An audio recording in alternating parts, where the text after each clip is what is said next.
Oh, God. I thought I ate with that opening. Welcome, welcome, welcome to another edition of Thursday Night Live with She Loves Thee.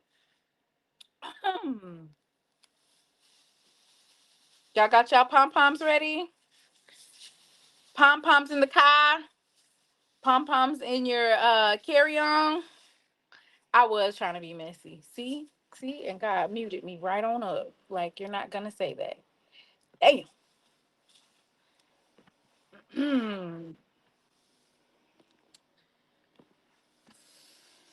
Woo!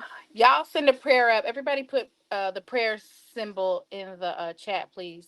Send some prayers up to Valley. Send some prayers up to Valley. We need prayers. Prayers for our um is it our sister school or are we distant cousins? Bayless, you don't want to send up a prayer for Valley? Oh my goodness. Bayless said absolutely not. Oh, y'all see, y'all are now that's not nice now. Y'all are not being nice. Be nice. Be nice. Yes, Mrs. Smith, pom poms in the Jackville. I know that's right.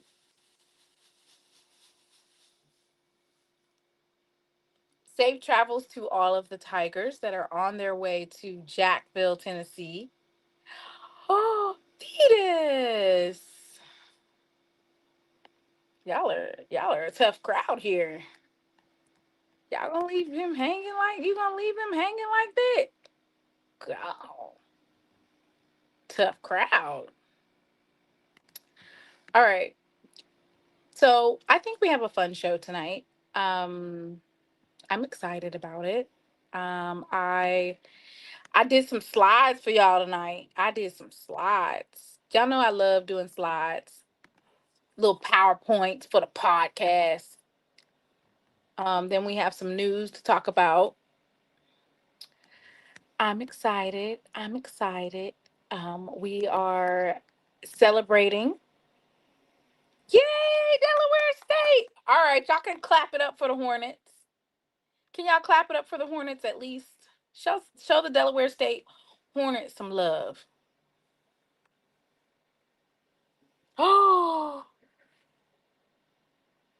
Miss Janetta, go to sleep. Take a nap. Take a nap. Congratulations, Delaware State Hornets.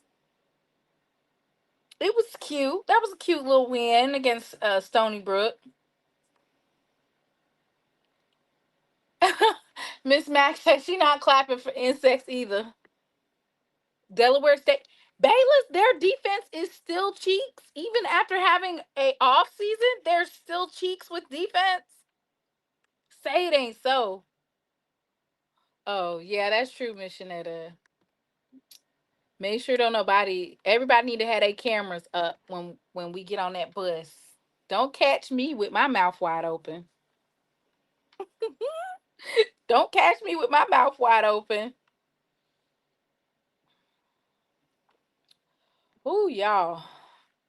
Hey, when the next time you going live?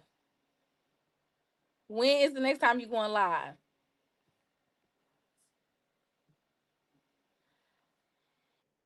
You done started the bullshit early. Lord have mercy.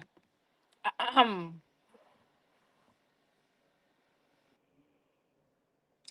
Okay. All right. Congratulations to Miss Tiffany Dawn Sykes. Okay, Virginia State. Miss Uniqua, I am not going to the game. I'm not. Baby, that game or that trip that I took to go see Braxton's great great grandma and my great grandma took me out, honey. Took me out. But I will be covering the game. The games of choice that I have on for my schedule is Southern versus Jackson State, Alabama State versus Jackson State, Celebration Bowl slash SWAC Championship. I do. I usually do Celebration Bowl if we keep it at a buck. Oh, Nashville already, JH. Why y'all going them folks town like that? Yes, with safe travels. I'm in the car. Y'all wait to talk about the roster until I get home. um, you don't want to talk about the roster. I'll be at those 4 games. Yeah, I think the biggest games that I have on the schedule is Southern versus Jackson State. Max, please. Not you can't be not this early in the game. Not this early in the game. Yes, safe travels to JSU family. Don't forget your pom poms. So there is certain things that you need to take with you to the game. The number one is the pom pom, right? The pom pom. I'm trying to think of what else you need to take. Oh, Jackson State gear. You gotta have the Jackson State gear. I'll be there, first time season ticket holder. Okay, Miss Mac.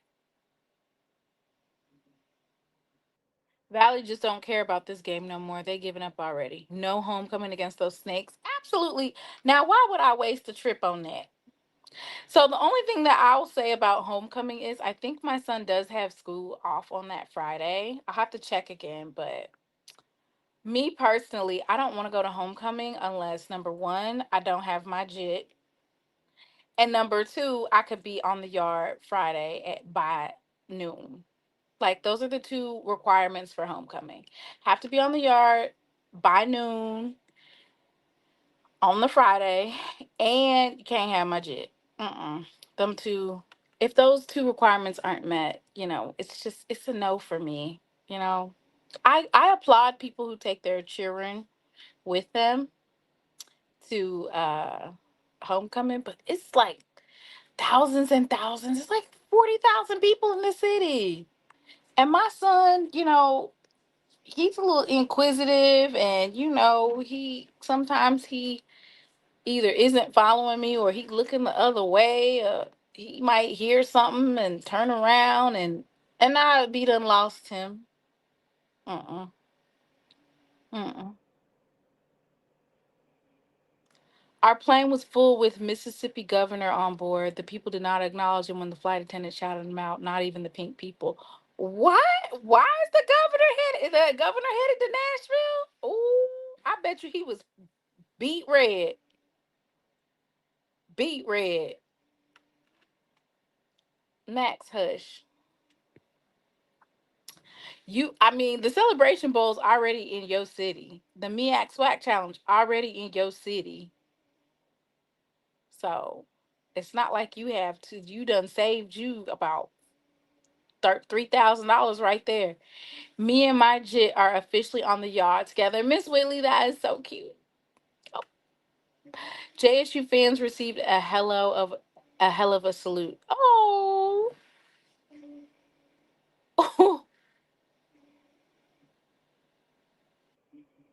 Tater Tot better not be flying no jet. Mm-mm. Mm-mm. Ain't no jets. All right. So tonight we are going to talk about the breaking news. Do I have to say allegedly if the news covered it already? Me personally, I'm not the type that will break news. I'll wait till someone else breaks it and then I'll say something. Oh, not Tater Tot sit in the back. He didn't even get a box seat.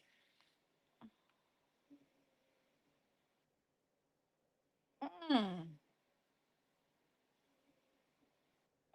mm. Well, I'll be. Tater Tot didn't even spend money to get an upgraded chair. I'll be going to Fan Fest on homecoming for the first time. Right. You don't have to say allegedly. Well, we're still gonna say allegedly, y'all. Go ahead and type some allegedlys in the chat. Allegedlys. I like to cover my ass. Allegedly. But we gonna have a good time tonight. It's alright. We gonna have a good time tonight. Hey, Dr. Kanisha. Now, if you don't quote the source, you can get sued for defamation. Well, Max, you be telling a whole bunch of stories and you don't never say allegedly. Ever. Never. I never. Oh, you can hear him snoring? He over there sounding like whoever that was at Max's house the other night.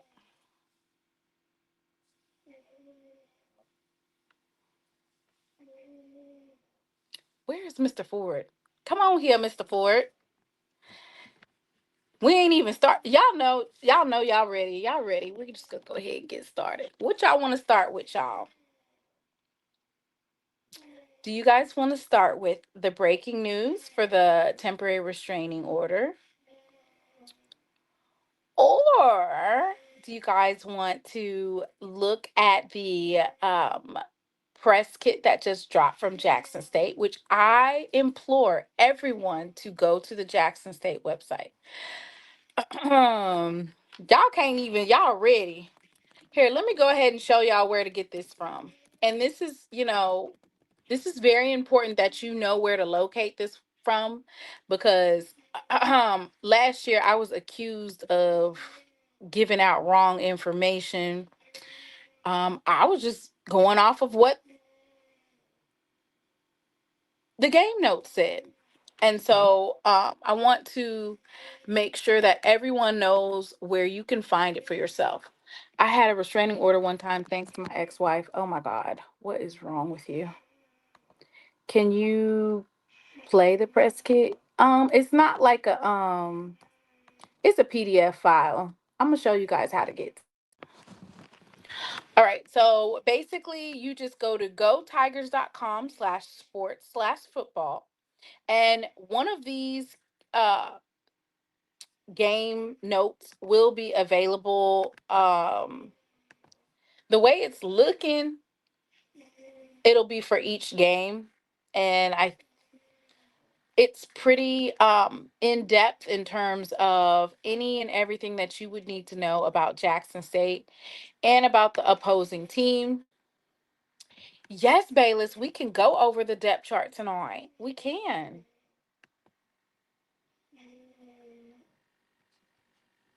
This is the website. All right. So, as you can see, it says game one preview. Jackson State hits the road to face Tennessee State. And then you're going to click on, it says watch live, live stats, listen live, and it'll say game notes. And so game notes is where you want to go, because that's where it's going to give you any and everything that you need to know about Jackson State football. Shout out to our SID, Travis Jerome, for this in-depth 48-page breakdown, right? And it's basically highlighting Tennessee State and Jackson State.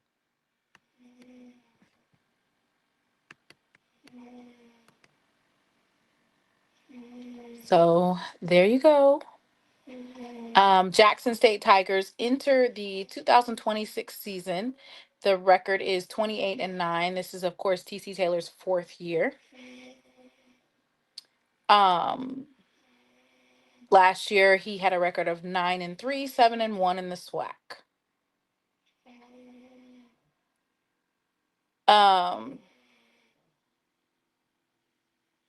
Jackson State opens the season on the road for the third time in 4 years under head coach TC Taylor.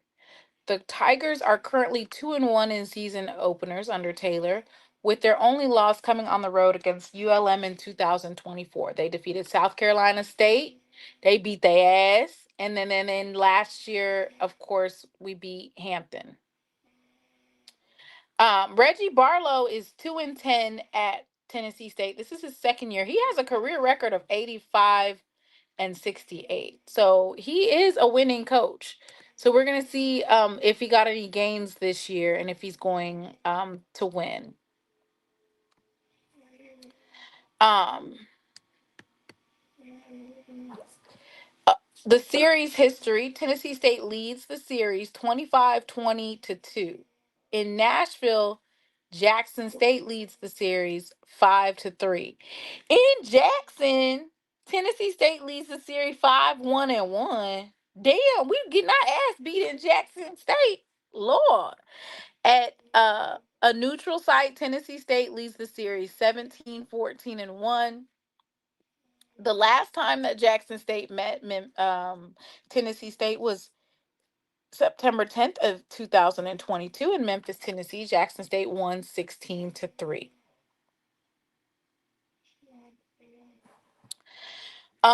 So by the numbers, if we're gonna break down the roster, we're gonna break the roster down. Um, and that is that there is, which I love about reading these press kits or the game notes, is there's so many different stats and stuff that are interesting. For instance, the number of players returning with a years of eligibility from the 2022 season include Kazarius Bowie, Reid Pulliam, BJ Washington, and Tymon Wells. Each of the four returned to the team midway through fall camp after the injunction against the NCAA. So of course we're going to break that down a little bit more later on in the show. There's 56 new players on this year's roster, either out of the transfer portal or new incoming freshmen. 78.7% winning percentage through the first 3 seasons for head coach TC Taylor, with 2 SWAC East Division championships, the 2024 SWAC championship and the 2024 HBCU national championship, with a win in the Cricket Celebration Bowl. All right. As a true freshman, our QB1 threw for 1,187 yards. And Lockhart is 5-0 as a starter, including 4 wins as a starter after the injury to Jacoby and Morgan. And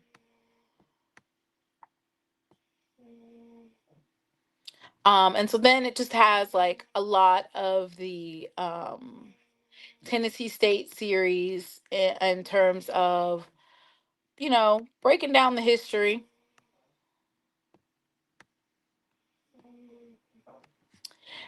It is interesting, and we should point out that Jackson State has 3 players on this year's team that once suited up for Tennessee State, the same number from last year with 1 substitution. So there's a pair of offensive linemen that returned for their second season at Jackson State. That's Alex Valbuena and Ace Meadows. They were a part of an offensive line that helped pave the way for 3 running backs to go over 500 yards rushing, including a 1,000-yard rusher. They also are joined by Micah Gay, who just came over from Tennessee State this year for his final season of eligibility. At Tennessee State last season, he recorded 61 tackles and 34 solo stops. He also recorded 3.5 tackles for loss and a pair of interceptions.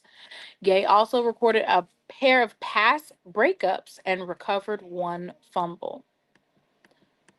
Last season, Dr. Kanisha, last season he recorded a career high 11 tackles against Howard and 7 tackles against Southeast Missouri State and Gardner Webb. Okay. Some information. Jackson State is against head coach Reggie Barlow.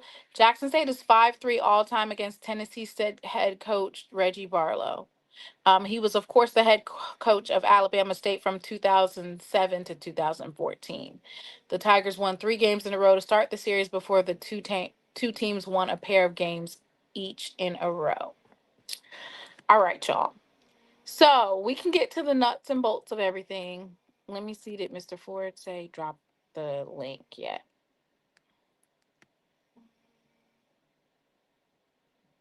TSU versus JSU used to be the early game of the season that you had to attend. Right. I think it was usually the 3rd week in September. Or is it the 2nd week? I think it's the 2nd week in September. 2nd weekend in September. All right.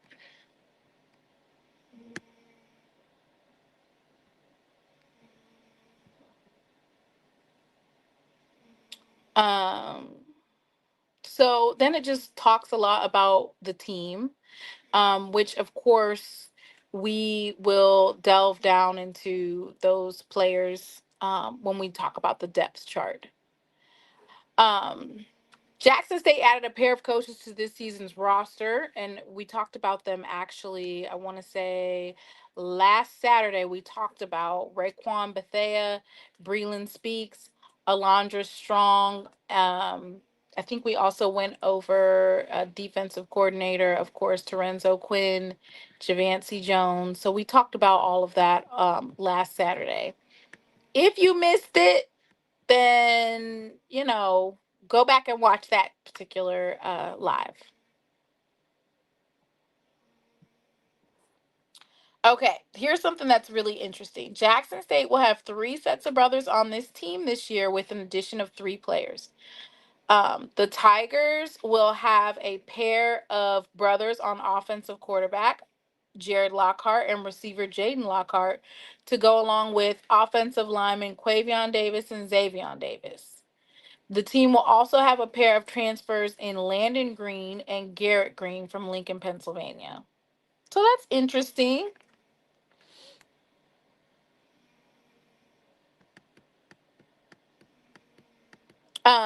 If you would like to know about the running back room, the Tigers will turn to Nate Blount, who sat behind both the Ahmad Miller and Irv Mulligan.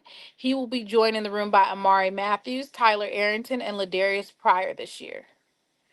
Um, of course, everybody knows the return of Jonas Fortillian. Um, so he was very monumental in the Cricket Celebration Bowl. He hauled in 6 receptions for 43 yards and a pair of touchdowns. Okay, this is very interesting right here. And I think it should be talked about. Yeah, that is cute.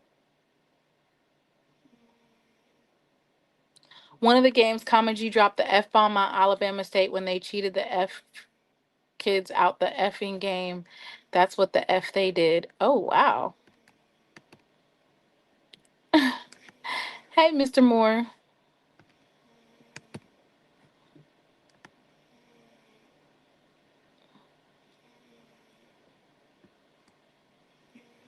All right. So, this is very interesting, y'all. Y'all listen up. The offensive line returns just one starter from last season, Quavion Davis, after back-to-back 1,000-yard rushers. They also return Ace Meadows, Syson Burke, Alex Valbuena, Jamal Goins, Ryan Anderson, Xavier Davis, and DeQuarius White from last season. This year's offensive line averages 285.2 pounds. Defensive notebook. We all know Cam Salas is the defensive preseason player of the year. He had 53 tackles last year, 27 solo stops, finished with 2 interceptions and 2 pass breakups while also forcing a pair of fumbles. He recorded a career high 12 tackles against Prairie View A&M, including a career high 8 solo tackles in the same game.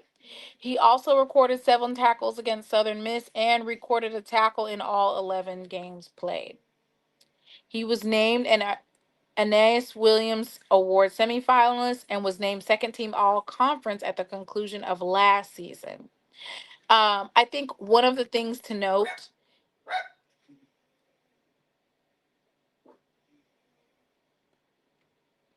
is that not only do we have Cam Salas returning, the preseason defensive player of the year, but we also have Reid Pulliam, who is eligible for a minimum of game 1 and game 2, at minimum.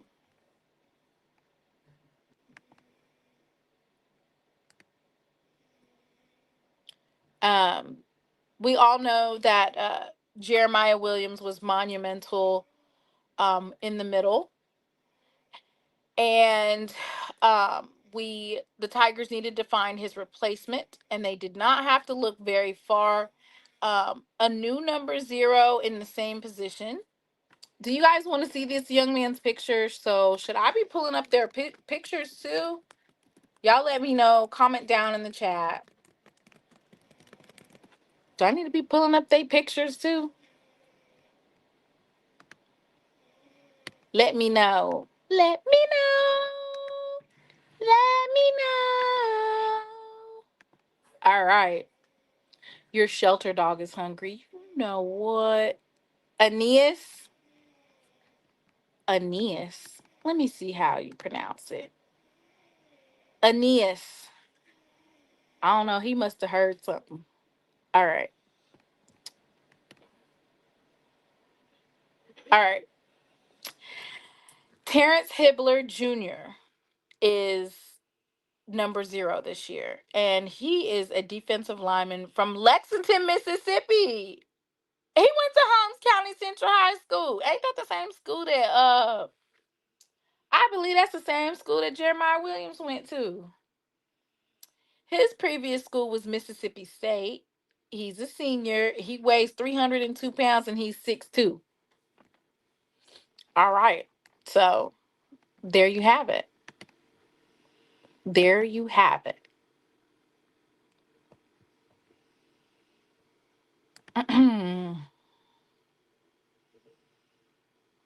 All right. We're just going through this, y'all. We're just going through it.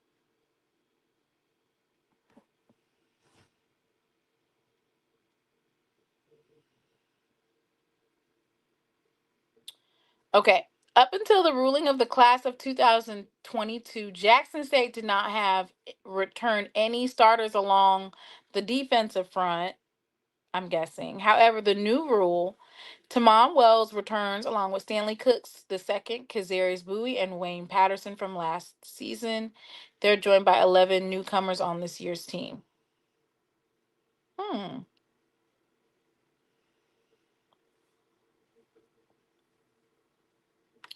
So let me go ahead. Y'all ready? I'm finna pull it up. Yep, I knew they played together. Okay, I knew it. I knew. Okay, so Miss Whitley is saying that y'all need to like the stream. Like the stream. No one will know that you are, if you are in here lurking, trying to figure out some information about Jackson State, no one will know that you like the stream. They can't see it. They can't see that you liked it. The least you can do is like it.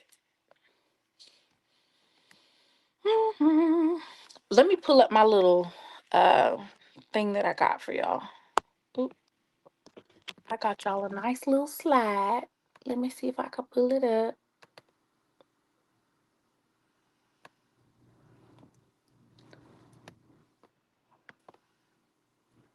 Who in here hiding? Nephew, who in here hiding? Let me see. Okay, y'all. Mm-mm, mm-mm, mm-mm, mm-mm, mm-mm. Let me pull it up, y'all. Let me take this stuff off of here. And y'all know I love a good slide. I love doing slides. It's like my favorite thing to do. Whitley, let me know when I can proceed. Let me know when I can proceed. Hey, Boulder Mindset. The depth chart has me shook. I looked at it multiple times. Yes, Bayless. I actually have a little. I even have a slide for that for the depth chart. But I will say this. Um, I will say this.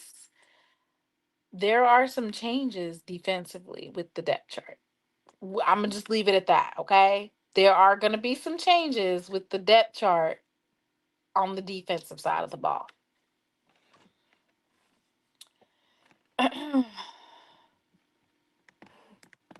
And also, I'll just leave it at this. Some of this stuff is strategic, obviously, right?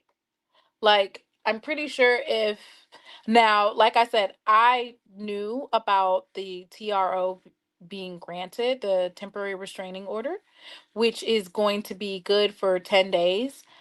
But if Tia Reid and the Clarion Ledger and did not do a story on it, I think that the consensus was no one was going to say anything, right? You're just going to keep it under wraps, and then, they're going to pop out in their jerseys like, "What's up? Hey, we're playing today. We're approved." But the Clarion Ledger, it was a closely followed story, of course, because it was one of the highly talked about stories. Um, I actually saw the story get picked up by Yahoo Sports, because, like we talked about on Tuesday, HBCU players filing a joint lawsuit. I'm not going to say that it's unheard of, but I've never heard of multiple HBCU student athletes filing a lawsuit. Most of the time, it's like the SEC or the Big 12 that's filing the lawsuit. And Mississippi didn't have a, like, when I did some research, I didn't find, like, I know that Old Miss did get, I believe it was Shamless another year with the restraining order and stuff like that. I think they were able to get him one granted. Um, well, Max, if you donate $50 to the channel, then I'll turn the channel, the commercials down. Then make a donation to the channel, and I'll reduce the commercials. Yes, nephew. I do believe that Jackson State is the only team of student athletes, because it's not Jackson State the school that's doing it. It's the student athletes that are doing it that attend Jackson State.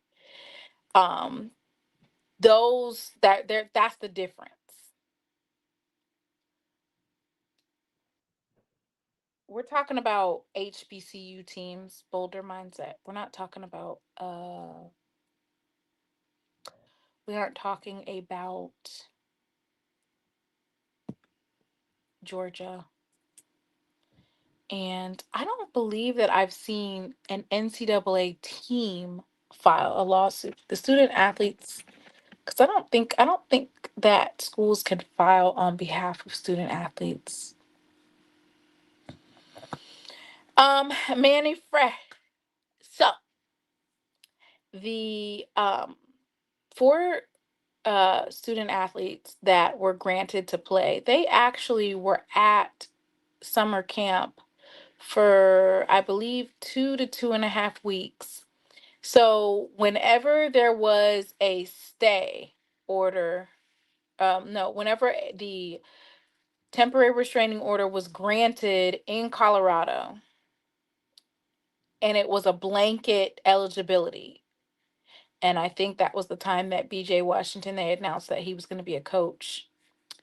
Um, Immediately the student athletes began practicing, because at that point in time, if you were a 2022 of the 2022 class, you were immediately eligible to practice. So they have practiced for at least a minimum of 2.5 weeks.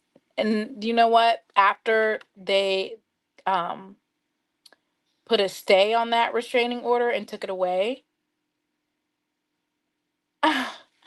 after that, um, they probably were practicing and doing the stuff on their own. That's how that works. Because you have to realize there are some other players who had outstanding, and they were trying to also take care of the eligibility issues during the summer, and they were still exercising and whatnot. Okay, so let's get started. Um, because I think we need to talk about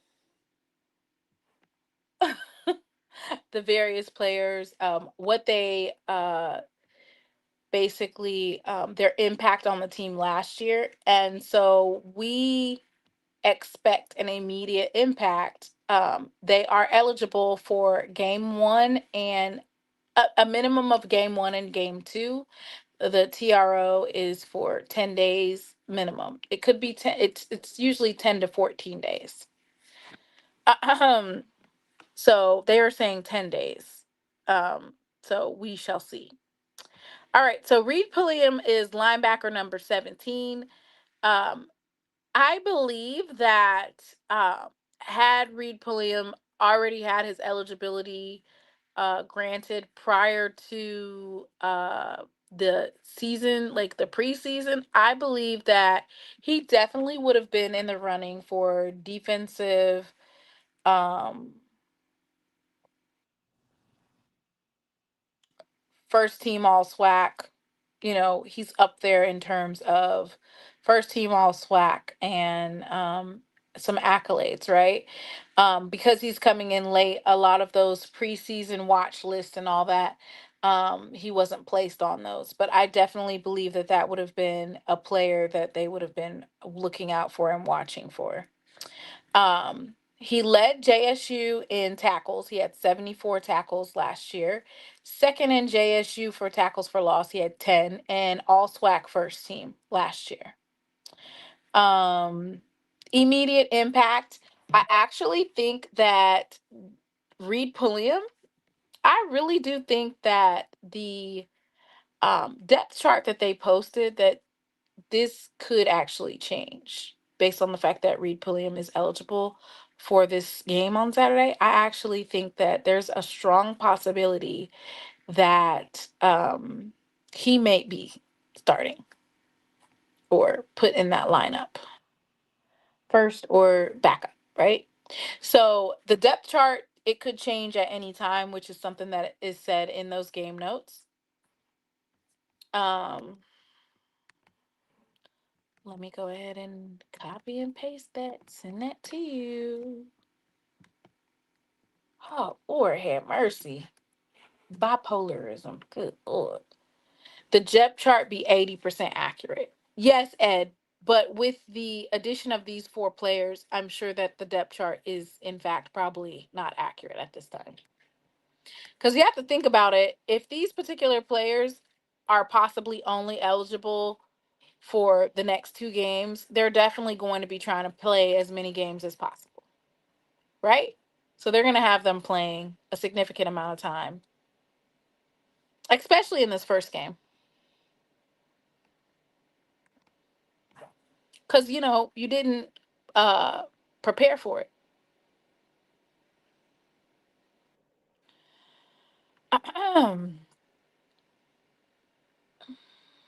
BJ Washington, defensive back, number 19. If you go look at the Jackson State roster, these players are actually on the roster now. So you could pull their stuff up. All right. So for BJ Washington, let's talk about his play last year. He had 50 tackles, two tackles for loss, two interceptions, one pick six. I don't know if you guys remember that huge pick six against Bethune-Cookman to basically seal the game in the fourth quarter. Bethune-Cookman was driving, and BJ Washington just pushed their little hopes down the drain with that pick six. It was a beautiful thing, beautiful thing. And he had two fumble recoveries. Once again, immediate impact. Now, mind you, our defensive back room is pretty stealthy. Tymon Wells, defensive lineman, 28 tackles, 5 tackles for loss, 2 sacks. I don't know why that says 2 interceptions, 1 pick six, and 1 fumble recovery, but I'm pretty sure that's not Tymon Wells. Y'all gotta let me go ahead and look. You know, let me go look. You got to be careful with the AI, honey. It looks all nice. It looks nice. Defensive line. I also forgot to mention that a lot of these young men are from Mississippi. I don't know if I highlighted that yet. Um, Tymon Wells is his previous school was Coahoma Community College. He's from Simmons High School, Hollandale, Mississippi. 311 pounds, 6'1". So he had one fumble recovery, point 0.5 tackle for loss for 1 yard. Yeah, so sorry y'all. He ain't have all the rest of those. Um Kazarius Bowie, defensive lineman number 95, Jackson State Tiger. He had 13 tackles, one tackle for loss, two starts. Bowie had like a backup plug and play type of role last year. And of course you can expect that role to grow. Approving what? What are you not approving? What did they say? Lord. Y'all cutting up in these chat. Oh. All right. So here, y'all give me a poll question. Give me a poll question so we can ask one. Okay. The defensive back room is deep. Now, I didn't say that. This is what the note says. It's just, if you guys actually read these game notes, it'll tell you everything you want to know. Everything you want to know about Jackson State is literally in the game notes. Like, it literally highlights everything. The offensive line, the defensive line, the defensive back. It tells you everything that you could ever want to know. So, you know what they say. You want to get the information, you want to hide it from somebody, put it in a book. Any and everything you need to know is in these game notes. Um, so it says one of the biggest additions to this year's team was the defensive back room. Prior to the NCAA ruling for the class of 2022, the Tigers were returning KJ Chisholm Jr., Mike Smith III, Cam Silas, Vernorius Cheney, Kamari Rogers, and Trevor Evans from last season, all who played either on defense or on special teams. The Tigers added BJ Washington after the ruling and 10 newcomers. So interesting enough, this particular game notes highlights replacing Pulliam and Taylor at linebacker. Jackson State will look to replace Reid Pulliam and Ashton Taylor, both playmaking linebackers over the last 2 years. The duo finished last season both ranked in the top 5 among tacklers on the team. Well, we all know now, which is that Reid Pulliam is actually back on the team, at least for game 1 and game 2. So that's one less linebacker that you have to replace. But we do have a pair of sophomores returning from last year's team. And I could pull those young men up for y'all so y'all know who they are.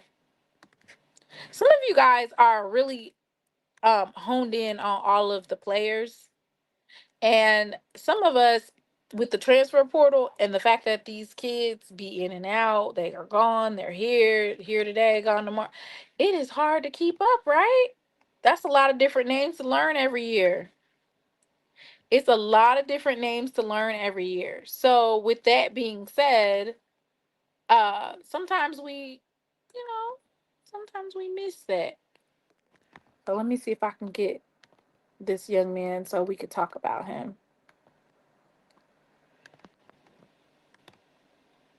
All right. Pull it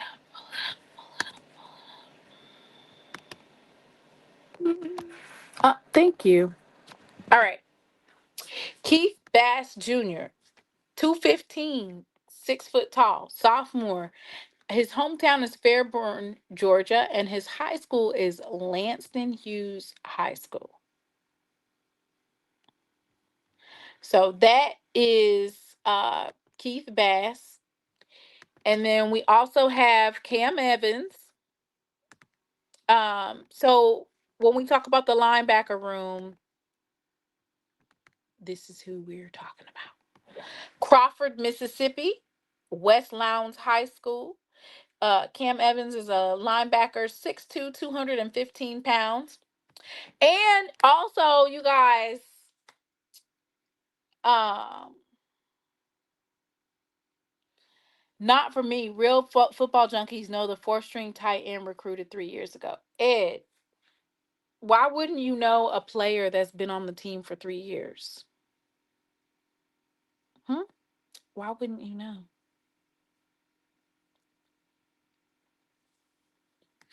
I know all of the tight ends, maybe with the exception of one. I know all of the tight ends that are on Jackson State's roster, down to the freshmen. See, that's the thing. Even in the transfer portal, we do have some we had some players that matriculated through Jackson State from the outset, meaning they came in as TC's first class and they are graduating. They stayed. Jerry Rice is from Crawford. Okay. Okay. Good, comes from good stock. All right. Um So as a freshman, a true freshman, he played in 4 games. He was used as a reserve linebacker and on special teams. He had 5 total tackles, including 3 solo stops. Recorded a career high 2 tackles in back-to-back games against Southern and Alabama A&M. Out of high school, he was rated a 3-star prospect by 247 Sports. And he ranked as the 206th best linebacker and 45th best overall in the state of Mississippi. All right. So one thing that I like about Jackson State um, is development. Development, and I'm getting ready to block Ed. We are not talking about the Cleveland Browns tonight. We are focused on Jackson State.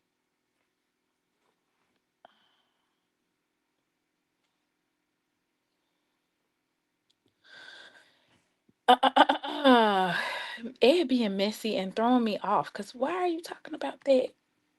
All right. He knew not to say his name. I would have blocked him for real. All right. So they are joined by returning linebacker Jakari Hargon and newcomer Micah Gay, along with looking to revamp that position.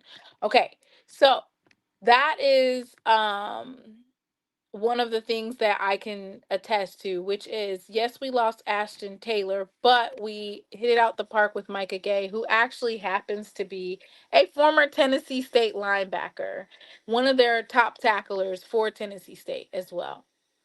Ja'Cory Hargon, he is a linebacker, and mind you, I don't know. You know they've been in the weight room, so the numbers on their weight, it could be a little bit more, it could be a little bit less, but just know that these young men have been working in the weight room, doing weightlifting with the muscle milk. He's from Frisco, Texas. His high school was Lone Star High School. His previous school was Mary Hardin Baylor. Um, he was a redshirt junior last year and played 11 games with a pair of starts, used at linebacker and on special teams. He recorded 33 tackles and 13 solo stops, recorded 3.5 tackles for loss, a season high 6 tackles twice against Tuskegee and Alabama A&M, recorded a season high 3 solo stops against Tuskegee and Prairie View A&M, and 1.5 tackles for loss against Hampton. Um, he also played for Jackson State in 2024 as well. And who was next? Oh, Mike Gay, which I think I already went over his stats earlier up at the front part. But yeah. Micah Gay is 6 foot tall, 220 pounds. He's from Atlanta, Georgia. Johns Creek High School. His previous school, of course, was Tennessee State. And if we're talking about like a highly touted linebacker, Micah Gay for Tennessee State was it.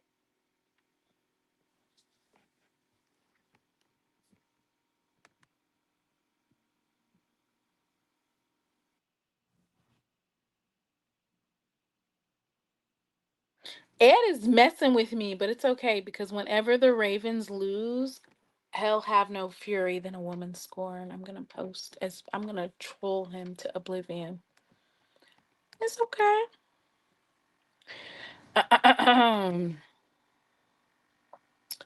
Okay, so a duo named to the Aeneas Williams watch list is, of course, Cam Salas and KJ Chisholm Jr., who finished the year with 34 tackles and 5 pass breakups. Let's talk about KJ.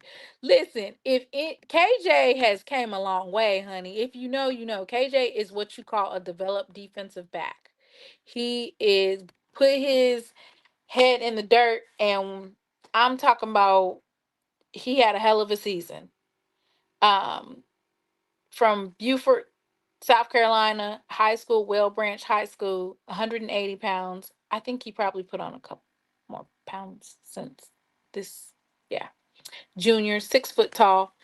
Um, KJ Chisholm is actually all SWAC preseason. He played in 12 games with 11 starts at corner, finished with 34 total tackles, including 24 solo stops, recorded 1 tackle for loss, finished the season with 5 pass breakups, recorded a season high 6 tackles against Alcorn State with 4 solo reps. And baby, we needed every last one of those tackles from everybody versus Alcorn State. Recorded 5 tackles against Alabama State and Grambling State back-to-back games. Recorded a tackle in 11 of 12 games. And you talking about some developed. This is a developed young man. Yes. Proud of his growth. Hey, Katie.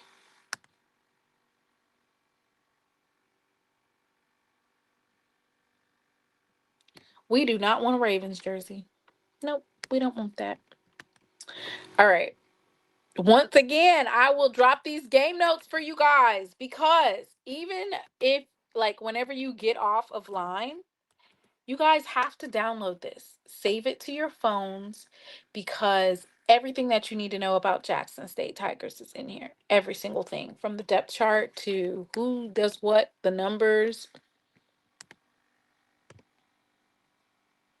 It's 48 pages. I mean, if I was a hustler, I would definitely be printing these game notes out at 48 pages and I would be charging like $20. I'm just saying.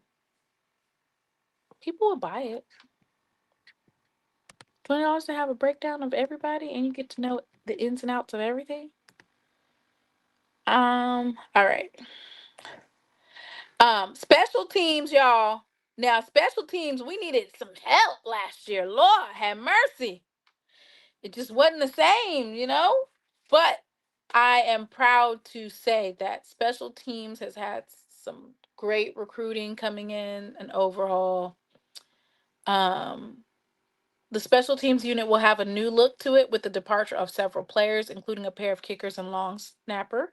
Only Kai Collins, who is a punter and a holder, and Chris Levy, long snapper, returned from last season.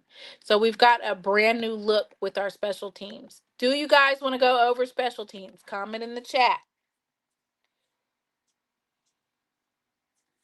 Hey, Mr. Haynes. Don't listen. Don't believe the hype. We're not bullying anybody over here. We only bully you if you talk about Shador. Then you will get bullied. All right, let's go to special teams.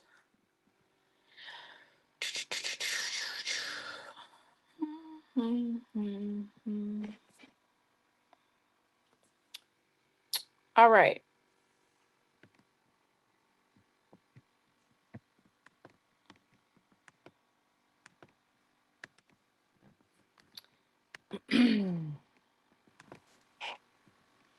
Okay. So we'll go over the defensive line. But at the very far right is Dalen Ortiz.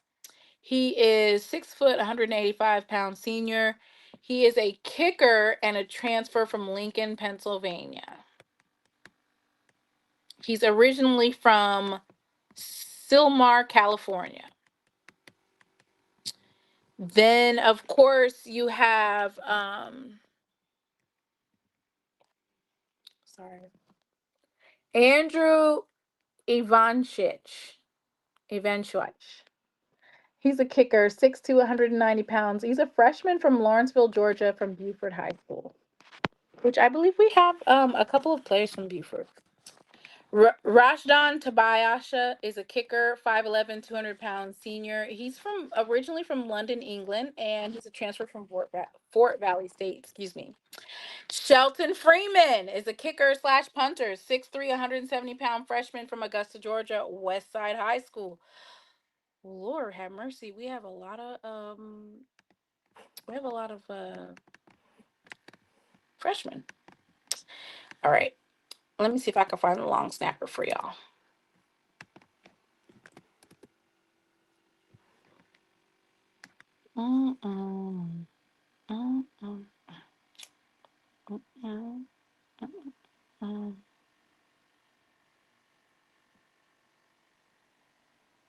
Okay, so we have 2 long snappers.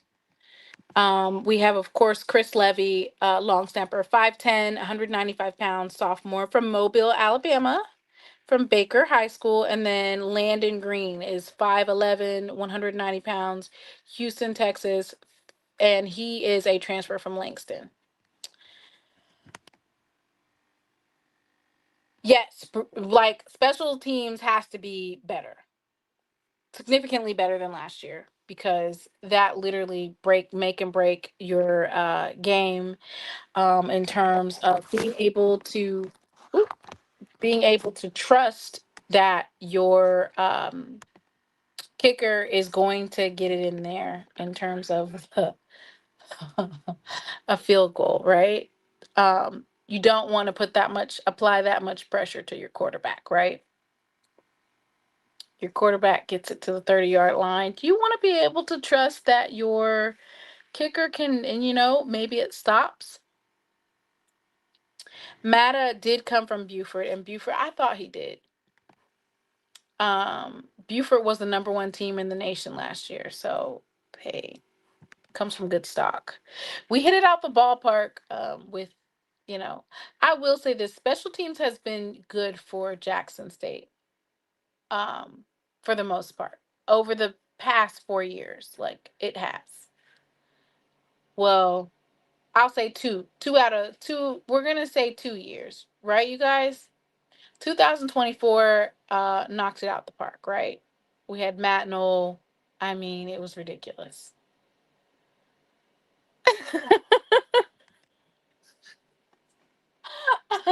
Oh my goodness. Yeah, so all right.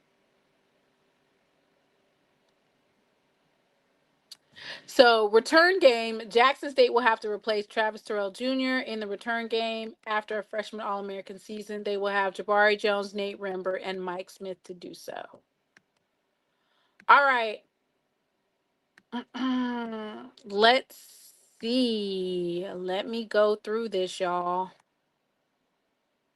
Okay, so I believe it just, like I said, it goes through every single thing that you could possibly, including how to pronounce their names.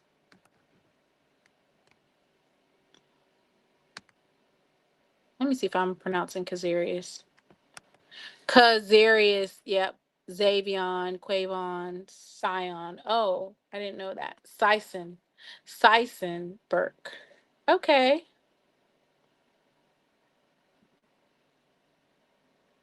Okay. Even has the pronunciation. Oh, okay. Y'all ready for the depth chart? Y'all dropped some tiger emojis in the chat. Drop the tiger emojis in the chat.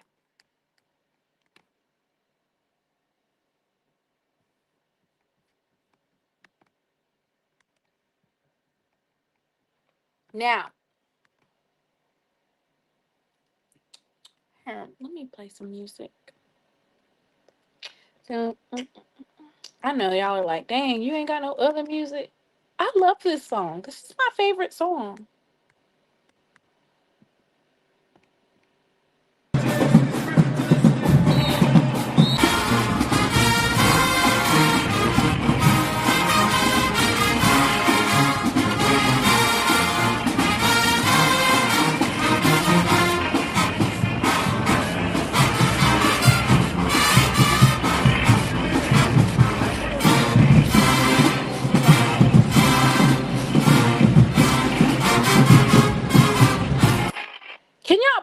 send me the videos of people with their pom-poms in unison. You know we love a good pom-pom in unison. Like,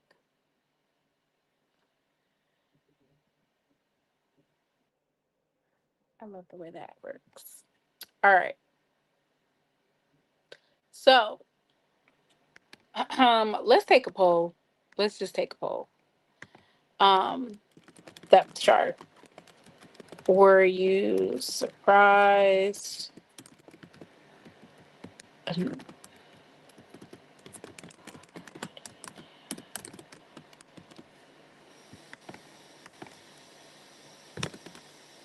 Oops.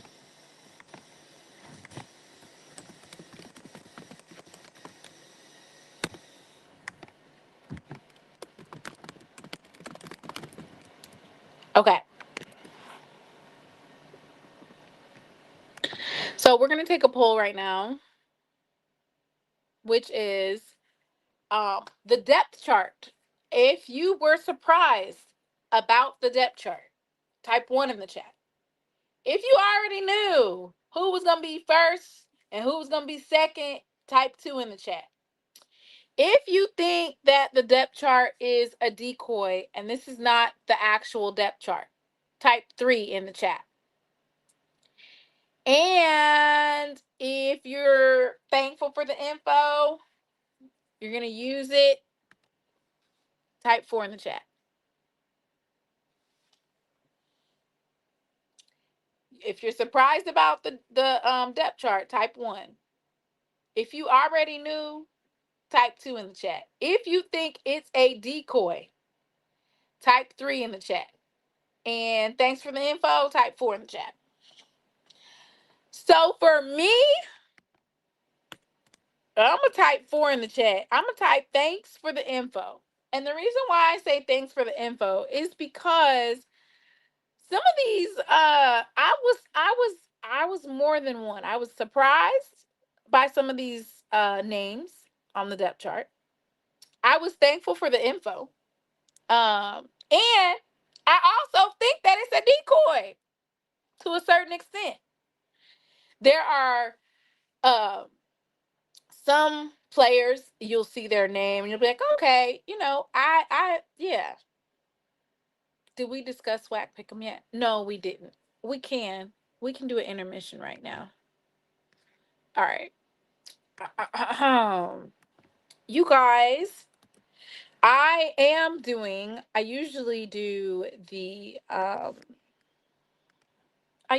like run your pool with Coach Brian of FAMU. He usually does like this pool thing and you pick who wins or whatever. Well, they are not doing FCS teams this year.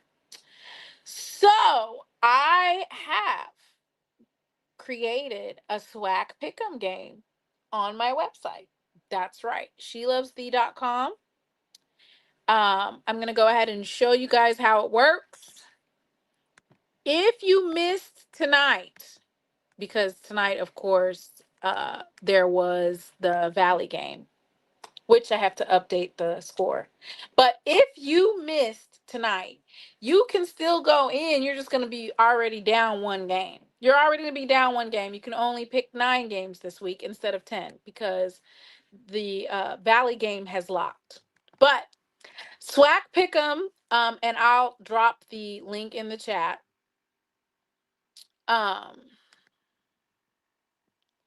Basically, from week 0, week 1, week 2, I'm only doing SWAC games because doing SWAC and MEAC games, oh my God, like, no, that's just too much.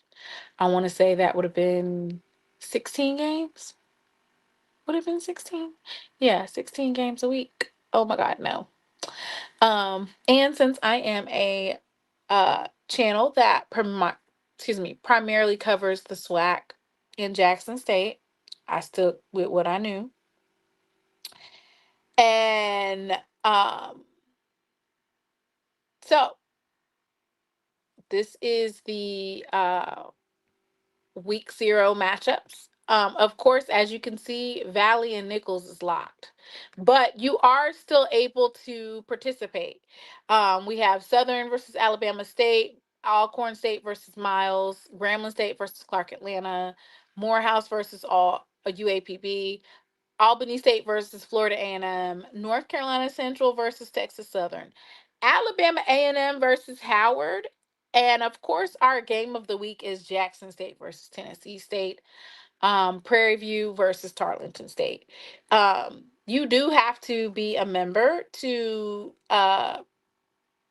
make your picks. Basically, you'll log in, and when you log in, you create a nickname, and it's free to join the membership. Um, so right now we have 23 participants.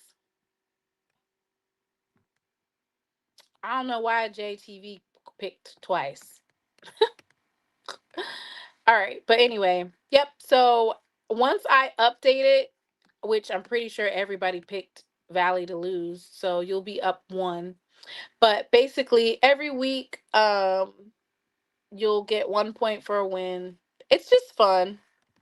So how it works? You choose who you think you'll win each matchup. Game individually lock at kickoff. You can change picks until then. One correct point earns 1 point. And you compete with the She Loves Thee community all season and compare your picks against the official She Loves Thee selections. It's just something fun to do. So yeah, there you go. Well, Thetis, you already lost if you picked the devil to win. All right, back to our regular scheduled um show, the depth chart. Let me see what y'all said in here in terms of the poll. Let's see what the poll says. Let me hide his comment.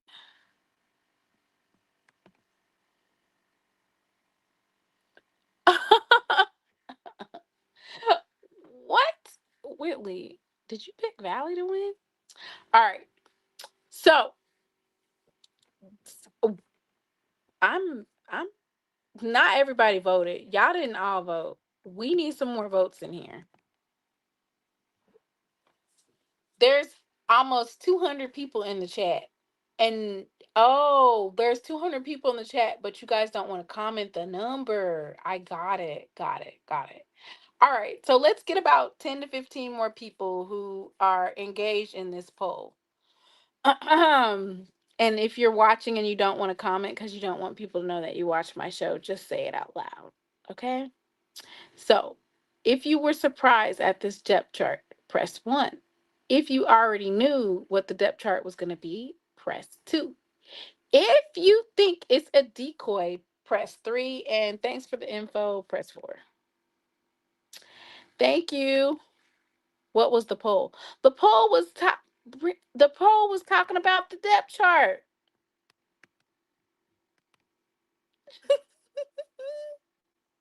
All right. There we go. There we go. Y'all are dang. So basically what you're saying is that Jackson State be lying to folks. Yeah, we're talking about the depth chart. And y'all are all saying that it's a decoy. Dang.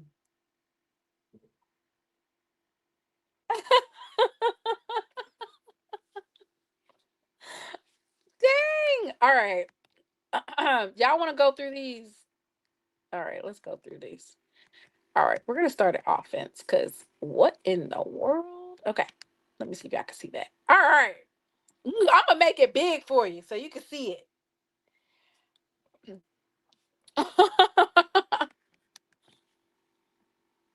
Ed, why would you say that? All right. So, Jared Lockhart, 6'4", and he is not 185, 187. Okay, so first of all, Jared Lockhart is about 6'5", damn near 6'6". And he is upwards of 200 plus pounds. So that's number one. So that's a lie we can spot out right away. All right. Jared Lockhart is 6'5", maybe 6'6", and he is more than 187 pounds. He's two something.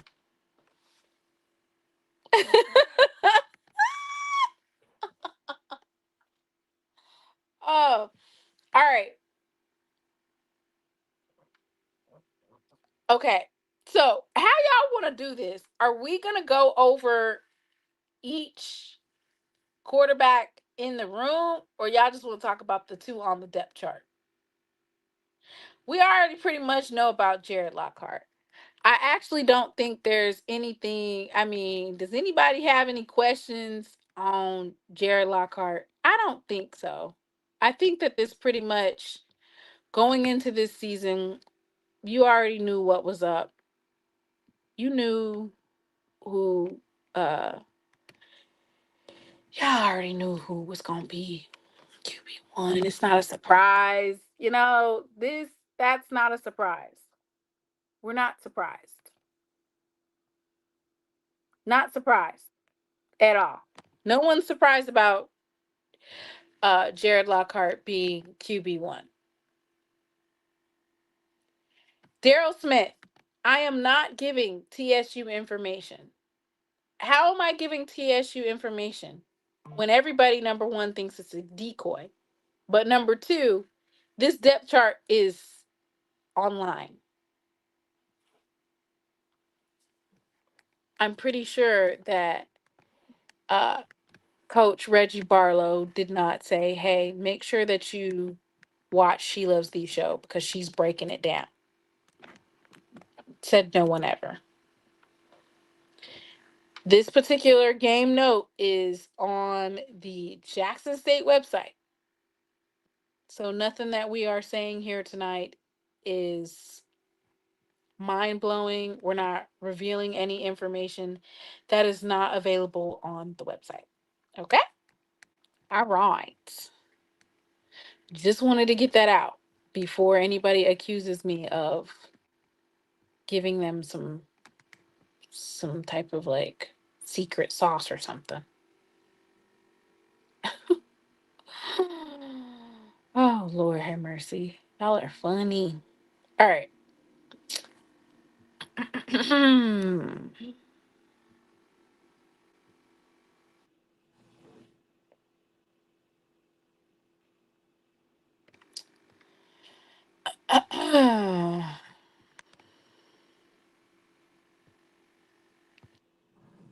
All right. So Darian Jones, 6'3", 220-pound freshman. I'm gonna look up this young man. He's from Venice, Florida.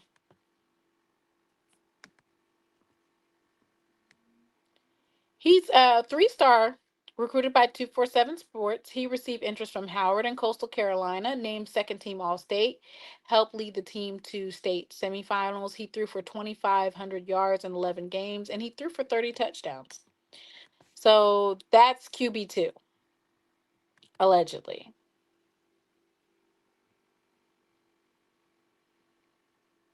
Oh, Lord. What type of show are we going to have today, you guys? I don't know. I don't. He got arms as well. Okay. Well, like we said, we're going with the decoy, right? Everybody thinks that this is a decoy. That's what y'all said. But nevertheless, Darian Jones is listed on the depth chart. Okay. Let's see who's next. Um, y'all know who Jared Lockhart is. Oh, okay. Let's go to the Y. Oh wait, no. Let's go to the H. Nate. Nope. Let's not go there either. I'm skipping. Oh Lord, I done skipped the whole bunch. Dang. Okay. We're at running back. Running back. Who I think that this is right. Whitley. Are we having that type of show tonight? I don't know if we having that type of show tonight, Max. Max, I don't think we having that type of show tonight. Where you cutting up? Nate Blount, 5'10". Nobody is. You guys said decoy, but I think that this is right. Right? Nate Blount and Amari Matthews. Nobody's surprised about that. X, the X's and O's, the Jimmys and Joes. Kobe Paul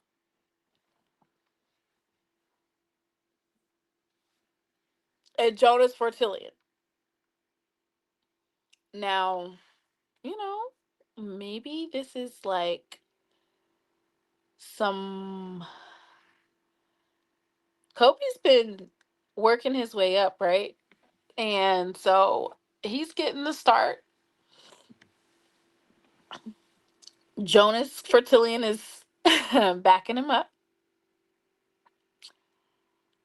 Um, so we already know Kobe and Jonas. So do we need to see their pictures again? Y'all comment in the chat. I'm trying to get through everybody. How many? It's already been an hour and 22 minutes, y'all, and we're on offense only. So if we already know the players, I need to show their pictures? Y'all comment in the chat. We know Kobe Paul, we know Jonas Fortillion, both of which came in under Coach Prime. Kobe went to Shador Sanders School. All right. Trevon Kimmerlin. Let's look at Trevon Kimmerlin because let's look up Trevon Kimmerlin.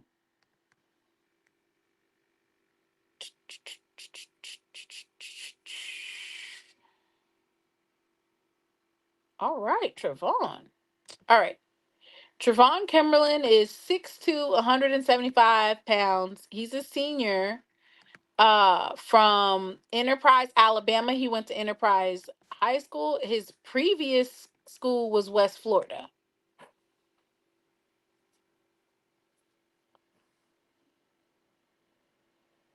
Orange, you stay at Bertha's. Good Lord. All right. Um, Before Jackson State, he was at West Florida and Central Georgia Community College. Um, so he doesn't have any let me see. He's he's a transfer that came to Jackson State.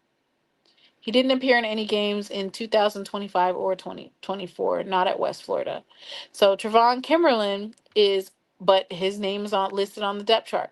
So he's going to be number 11. That is definitely someone that you'll have to look out for.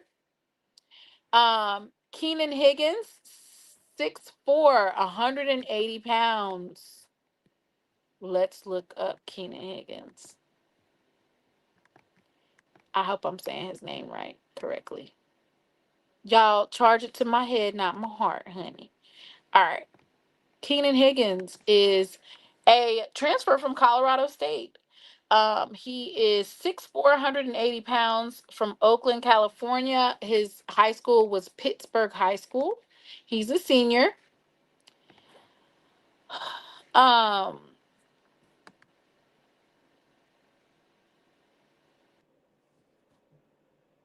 and he's really fast, you guys. Really fast. Which, that's what you need on your team. You need someone who's fast. Someone who's going to be able to get separation. The fact that we have Keenan Higgins, who's 6'4", then we have Fortillion, who's 6'5". Like, and then our quarterback is 6'5", 6'6". We got some players that's gonna go up there and get it, right? Go up there and get it. Eric Payton said he already knew. Oh, you already knew? Dang. I need the same plug as you. He already knew what was up. Lucky. All right. Nobody is I don't think anybody is saying that the Nate Rembert, Jabari Jones, that particular position is a decoy. I don't think that's a decoy. Nate Rembert, 5'8", 180, fifth year. And then, of course, Jabari Jones, 5'8", 170. So I think what I like about this wide receiver core is that you have a little bit of everything, right? You have your tall receiver, um, who, all you gotta do is put his arm in the air and he's gonna tower over the DBs. Then you have fast, shifty wide receivers. Then you have the route runners. Um, so you have a little bit of everything on this roster. Pick of the litter for Jared Lockhart and or Daryl. So Jabari Jones is from Fairborn, Georgia, and Langston Hughes High School, which um, Jackson State loves to recruit from Langston Hughes High School. And they are a damn good team.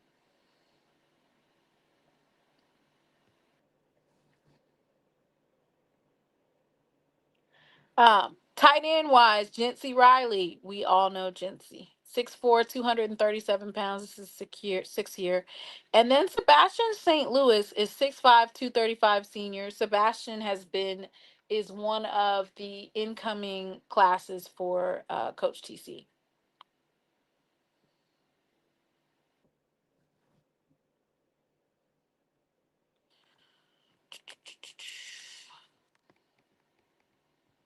Oh yeah.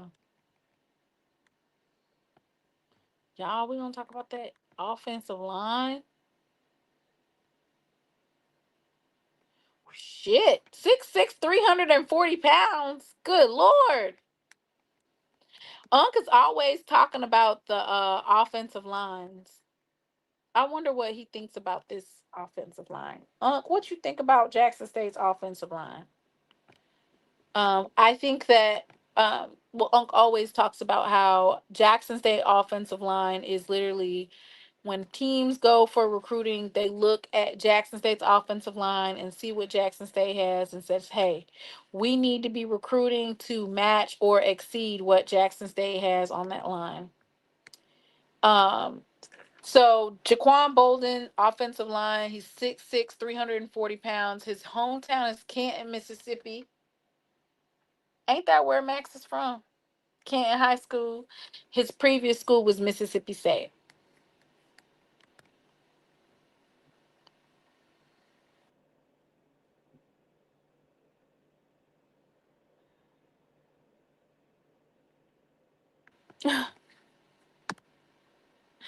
Why are you calling them big nasties?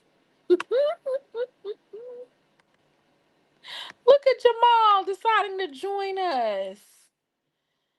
He usually wants to talk about baseball. Ace Meadows, 6'7", 310-pound junior. Of course, y'all know Ace Meadows came from Tennessee State, right? Yes, Tennessee State. Melvin Collins Jr. What? Let me see. Let me go see.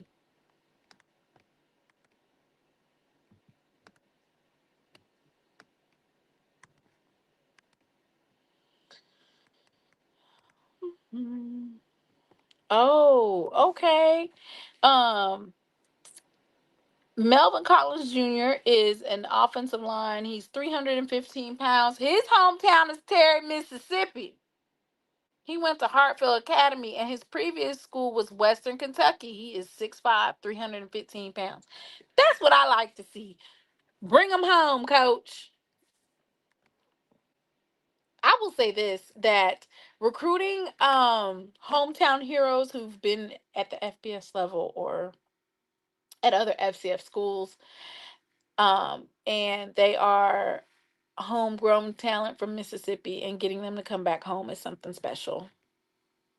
It really is. And it's paid dividends for Jackson State.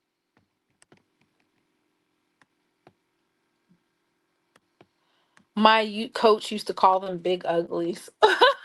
Right, Brianna, 315. Lord have mercy. All right, y'all. And of course, backing him up is Xavion Davis, 6'5", 360-pound junior. 360 pounds. What? Is that right? 360 pounds?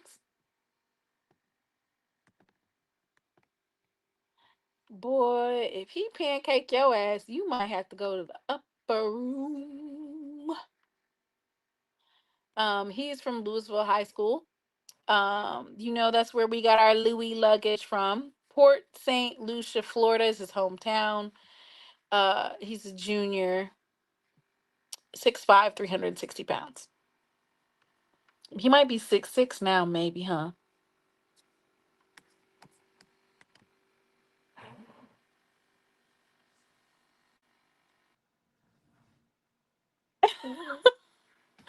Like we yeah.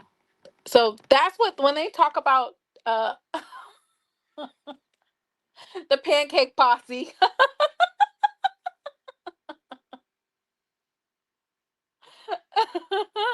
Boy, baby, come try to come up that A gap if you want to. Get laid out flat like a cartoon.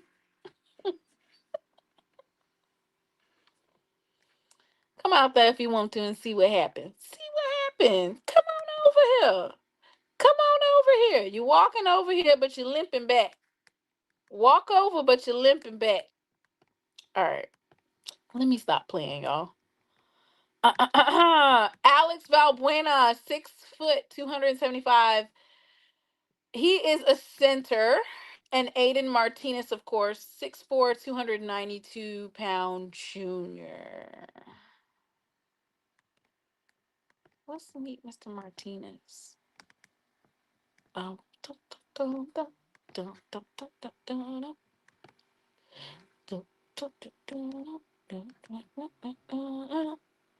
Um, he's from Miami, Florida, Miami. Miami Palmetto High School, or is it Palm? Yeah, I think it's Palmetto. 6'4", 292 pounds. They might have got him up to 300, or they might have streamlined him. Who knows? He's a center, so you don't have to weigh that much as a center. But yeah, his previous school was Charlotte. So yeah, can you show the depth simultaneously while going through the roster? You mean like showing you the pictures of the young men? No, you can't do that. Mm-mm. Uh-uh. Mm-mm. We're almost done with the we're almost done anyway with the um with the offense. Syson Burke, of course, Jamal Goins, Quavion Davis is Syson Burke is 6'3", 270 pounds. Jamal Goins, 6'3", 300. Right at right guard. At right tackle, Quavion Davis, 6'8", 330 pounds, senior. Chad Wyndham Jr. is 6'5", 285, freshman. Okay. Okay. So what do you guys think? You guys said it was a decoy, but I don't think it's a decoy. Oh, Chad Wyndham Jr. is 285 pounds, 6'5", freshman. He's from Macon, Mississippi. He's from Noxubee County High School.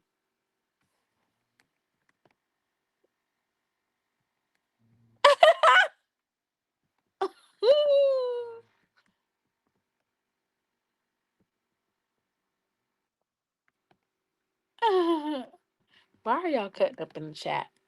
All right. So I think I actually did a picture for defense, but then it dropped that I did like a depth chart for defense, but then it got dropped that we had four players coming back. So that kind of messed things up for me. But I'm gonna go ahead and um show you guys that depth chart real quick. I think I have the starting. I'm gonna go check. Let me see. But then it changed, and then I was like, "Oh hell no!" I absolutely not. Like, I'm not doing this over. I am not doing this over. It took me so long to do it. So I just knew I wasn't doing it over.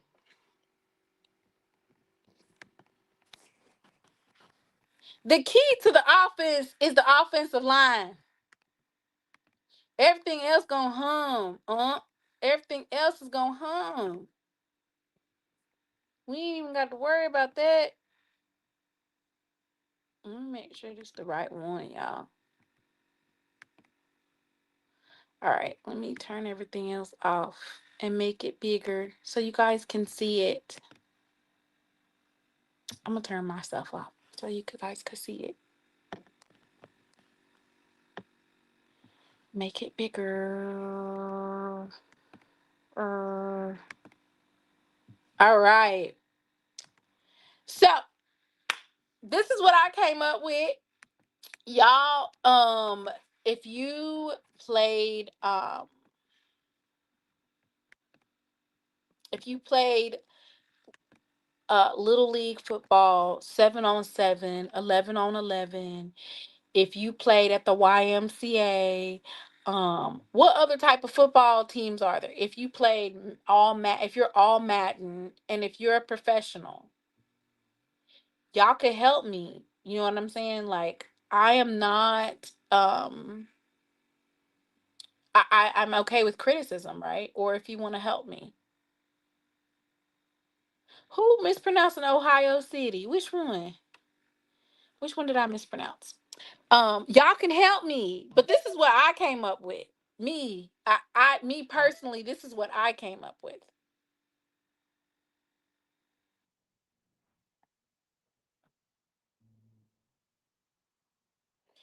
No, Ed, it's not a 335, because if you guys look at the chart, they don't have 335. There wasn't no 335 name.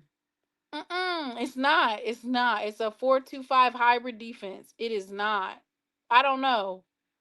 I didn't see 335. How is going to be 335 when they named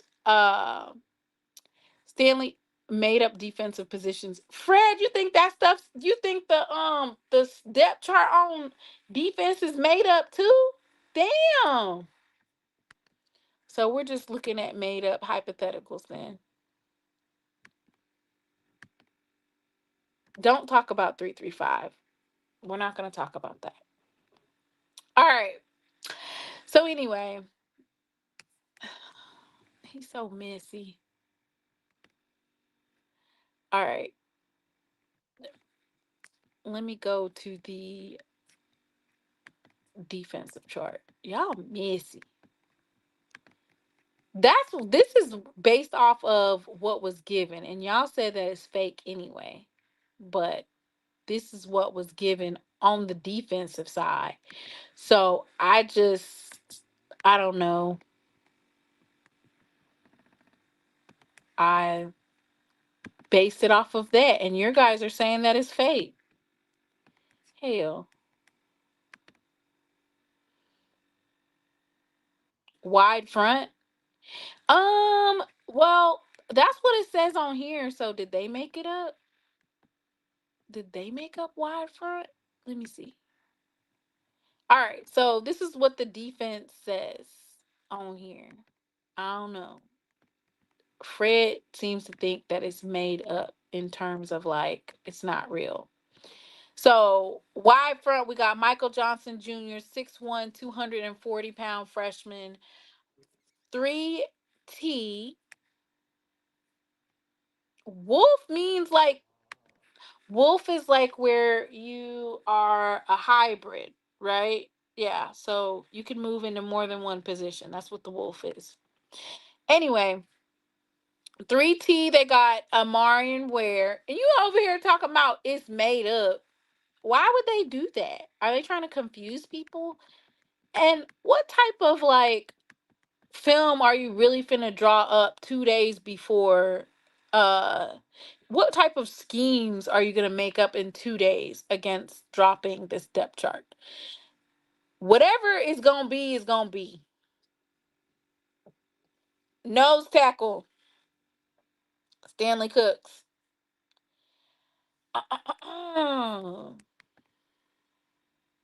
Do we really have time to be lying? Fred, explain it to me. I want to know. Like, these are made up positions? Let me know. Um, like the wolf is hybrid. So for instance, last year the wolf was ivory.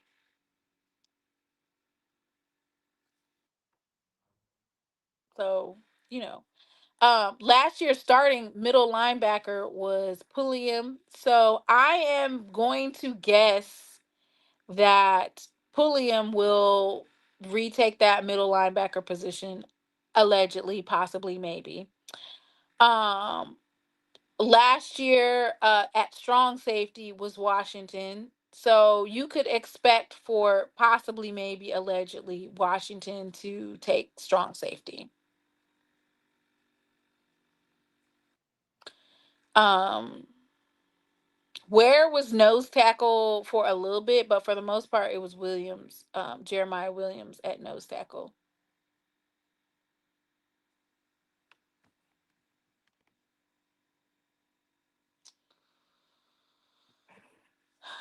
Micah Gay is all conference. He's starting. So Ed says that that's not gonna be that. Look, y'all just let me be. All right. So the Wolf front is Ed Rusher, strong side, and they got Michael Johnson Jr. The three technique defensive tackle is Amarian Ware, which he played that last year as a backup for Jeremiah Williams. Nose tackle, interior anchor is Stanley Cooks. So the fact that you have Amarian Ware and Stanley Cooks, excuse me, allegedly on the line, that tells you right there that that is not the 3-3-5. I don't see a 3-3-5. Which, you know what? Like they said, it's subject to change. You don't know what he gonna call. It just depends on who's out on the field and what Coach Quinn sees. But what I put together when I saw Amarian Ware and Stanley Cooks are starting, and those are basically, yes, they're nose tackle and 3T, but basically a defensive tackle. If you have two defensive tackles, then obviously you are not doing a 3-3-5, right? Because don't you usually have just one tackle and two edge rushers on a 3-3-5? Make a mad, Coach Quinn. Run a 2-2-7. Shut up, Ed. Wayne Patterson. I think you guys are saying that what position is R? Rover. Hybrid safety slash linebacker, Jeremiah Clark. He's versatile. So that's Jalen Foster. Red Rover, Red Rover. All of the Jeremiah, all of the different notations, if you look at the bottom, it'll tell you. So for instance, Rogers is starting at right corner. KJ Chisholm is starting at left corner. Your cornerback will need a little help. RNG, who you talking about? KJ Chisholm? Yeah. So if you guys need to know like the breakdowns of each of the like Swipe Marshall's gonna be playing the nickelback. Um Jakari Hargon, middle linebacker, which now that we have Reid Pulliam might be the middle linebacker. Uh right? No? You guys don't agree? Y'all just gonna leave me hanging? Y'all ain't gonna tell me nothing. Come up here. Y'all not gonna like engage? Do you guys agree? Do you guys think no? What y'all thinking? Hey, how you doing? I'm doing all right. What's good with y'all? Nothing. They said that this whole deep depth chart is a decoy. If it's a decoy, why they worried about it then? You don't worry Probably, about decoy. You don't worry about decoys. You probably worry. just passing the time. I don't think it's no decoy. I think most folks, with the transfer portal and with everybody shuffling and moving around and nobody's really showing anything, I think more people are scared to are trying to figure out what your team has or what you got. They want to try to get an advantage. So I think that's what most of them are talking about. I don't think there's no decoy. I mean, from all the stuff that I've seen from everybody's pretty much it's set. Even Prairie View, much as they lie, and Texas Southern, much as they lie, everybody's pretty much set for this week, this Saturday. I really don't know what none of those teams got. I promise you, I don't. I really don't know what they got. I don't know. Everything from Prairie View is a transfer. They barely have any that's returning back. So they're gonna be pretty much the same team as last year. They're gonna go with it on the fly, and in the SWAC West, if they can't pull their head out their ass, it'll be the same thing. So I still think Alcorn has a better chance of beating Prairie View than any other team in the West in this year. Alcorn? Yes, Alcorn. Alcorn played them better than any team, and they lost that damn game because their quarterback does not know how to get on the center and take a snap.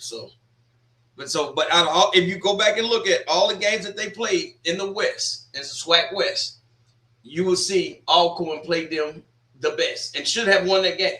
But hey, so. But okay, I don't think you said that our corner would need help. Which one are you talking about? The one that got torched in the SWAC championship game, the one that was should have been there. So that's looking at the TV. So that would have been your left corner. Yeah. Whoever that was. Somebody said he was either a freshman or a sophomore. That was his first game playing, but they left him out there too long by himself because they was picking on him. Well, they have. They got BJ Washington back, so I think that they will do some plug and play. Right, but it's just a hard lesson learned. Sometimes in football, I mean, he's all conference this year. That's what I'm saying. Sometimes it takes you to cornerback and punt returner is probably the two most dangerous positions to play in football. Period. Because you're on an island by yourself and you're backpedaling, and for a punter, you just back there by yourself catching the ball and you running towards 11 people basically. But the cornerback, that's that position on the island where you got to have so many tangibles to play that position. Number one, you got to be able to run backwards. You got to be able to turn your hips. You got to be able to tackle. You got to be able to break up passes. You got to be able to cover without getting silly penalties like holding and pass interference and stuff. That's one of the hardest positions. So that's why I think that goes with the development, right? Because he's development into an all SWAC player. Yes. You have Jalen Foster, who's a rover, which means that he would be assisting in terms of you're talking about someone needing some help. That's what the rover's for, right? Right? Yes. Yes. Yeah. You just like I tell folks, it's okay, man, to give some of these folks a little help sometimes, man, because if you look at the SWAC, just like any other conference, not only have the SWAC has gotten bigger, they gotten faster, they gotten taller, and they got better. So they're gonna sit there and constantly throw them big wide receivers at y'all. They're gonna throw them big wide receivers at y'all. So you're gonna might need a little help. So because Southern has his name was Harold Carmichael. I know Mr. Ford know what I'm talking about. They have a guy about the same height as Harold Carmichael, 6'7", 6'8" wide receiver back there. So you don't need 6'8". Yeah, he's tight end. Yeah, he's like 6'8", 6'7". Yeah, at Southern. Yeah. Oh my God. Yeah, he's in it. And you know who Harold Carmichael was? He still holds the record for the tallest player ever to catch a touchdown in NFL. He's in a Hall of Famer. He come out of Southern. He played with Philadelphia Eagles. So Oh wow. you gonna get a lot more of that. You're gonna get those big long receivers, and then you're gonna get the little small guys that's gonna be running underneath because you're running that 4-2-5. That means the middle of your field is gonna be open. But me personally, I don't go across the middle of the field. That's how you get your damn your head rearranged. Somebody come knock you out and knock you out the frame. So good luck to all them little young dudes that's gonna go across that middle. Well, So that's the thing we all know, which is like Ed is being playful about the 3-3-5, but what we do know is that uh Coach Quinn disguises his blitzes. So even if they do line up with a four-man front, you might have one drop. uh-huh. Yeah. I mean, And it's versatile in that sense. You don't know who's dropping, who's coming out, who's blitzing. You just don't know. We had who you call Chris Ivy, Quincy Ivory last year. oh yeah, hey, I'm Um, bad with names. I don't be trying to do that on purpose. The first thing pop up in my mind, I I'm just bad say with it. names too, but they people Yeah. were in the chat the other day saying Chris Ivy. But no, but we don't have Quincy Ivory.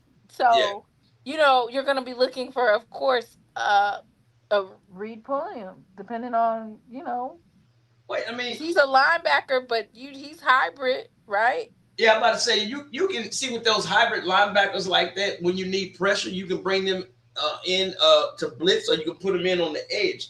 That's a good thing about having a hybrid like you have. And I think a lot of SWAC defense, just about everybody's running a 4-2-5. So when folks act But like we've that, been running a 3-3-5 for forever. who? A three three JSU? five. Yeah, Yes, they be putting that three-man front up on the line. yeah. Yeah, to me it looked like a three-man front, but it's always like that fourth man that's hanging around that line of scrimmage. But hey, Yeah, but you yeah. and But on paper, but you're right. On paper, it is a three. So I give y'all it that. is a three on paper. It's not. They said it's a disguise. It's a four-man Yeah, that's front what I'm saying. disguise. It's always that one. Well, we used to call him the monster man. I'm outdating myself. That's old football. Monster man. He just basically floated around. So Right. and then that could be confusing also. So if you put him like that, but I The think only reason why I said that it's a four-man front is because the decoy depth chart that they dropped had Amarian Ware and Stanley Cooks mm-hmm, on as starting, and so if you're gonna do a three-man front, ain't it a tackle and two edge rushers? mm-hmm. You gonna And have with a three man, you usually just have two, nose. like you said, two tackles, and sometimes it's a nose guard, but most of the times it's somebody on that edge. But it depends on the formation, which way he's going, which the strong side is, the strong side that you want that on there. Only thing I don't like about that three, that's if you're a running team, you'd rather see a three. Because that way you don't even have to double team. If you running a three-man front, that's if you have the right offensive line. Which, if you look, even though Valley was straight horrible today, but Valley actually has a bigger offensive line that I've seen in probably about the last 10 years. So but They have the young man there. He weighed 420 mhm. pounds. The center.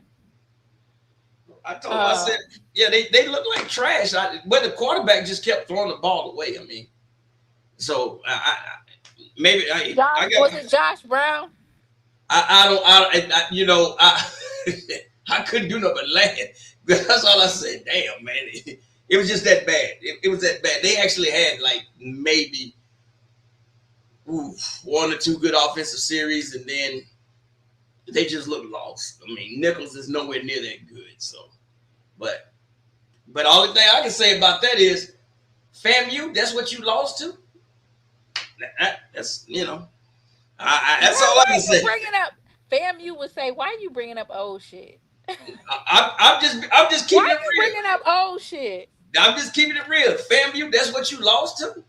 I mean, and you're on the verge of three-peating losing. I mean, they get up. I mean, hey, if Terrell I think Buckley, FAMU is mandatory that Coach Quinn Gray wins against Valley, Valley. if Like you see, that's listen, mandatory. That's like baseline mandatory. You got to beat Bethune Cookman, and you definitely got to beat the devil up out of the Mississippi Valley State.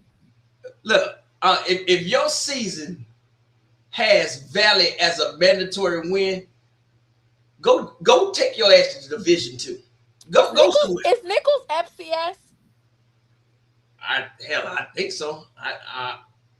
They That's got my to be. thing. Like, if you gonna go get your ass whooped, at least go. I don't know if they got paid. I don't know if it's another FCS team. I don't know if they got paid. But if you gonna go get your ass whooped, you need to go get paid.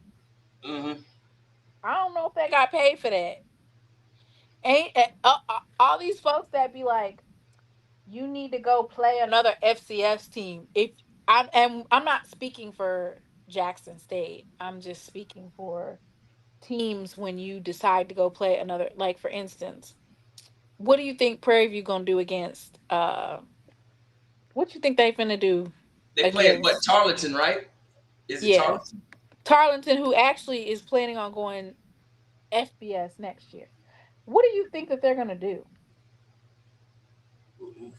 Tarleton, that's one of them teams that you gotta watch. That it's a Texas team, number one, meaning just look at that.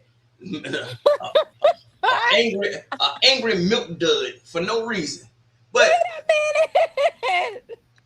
that's an angry milk dud.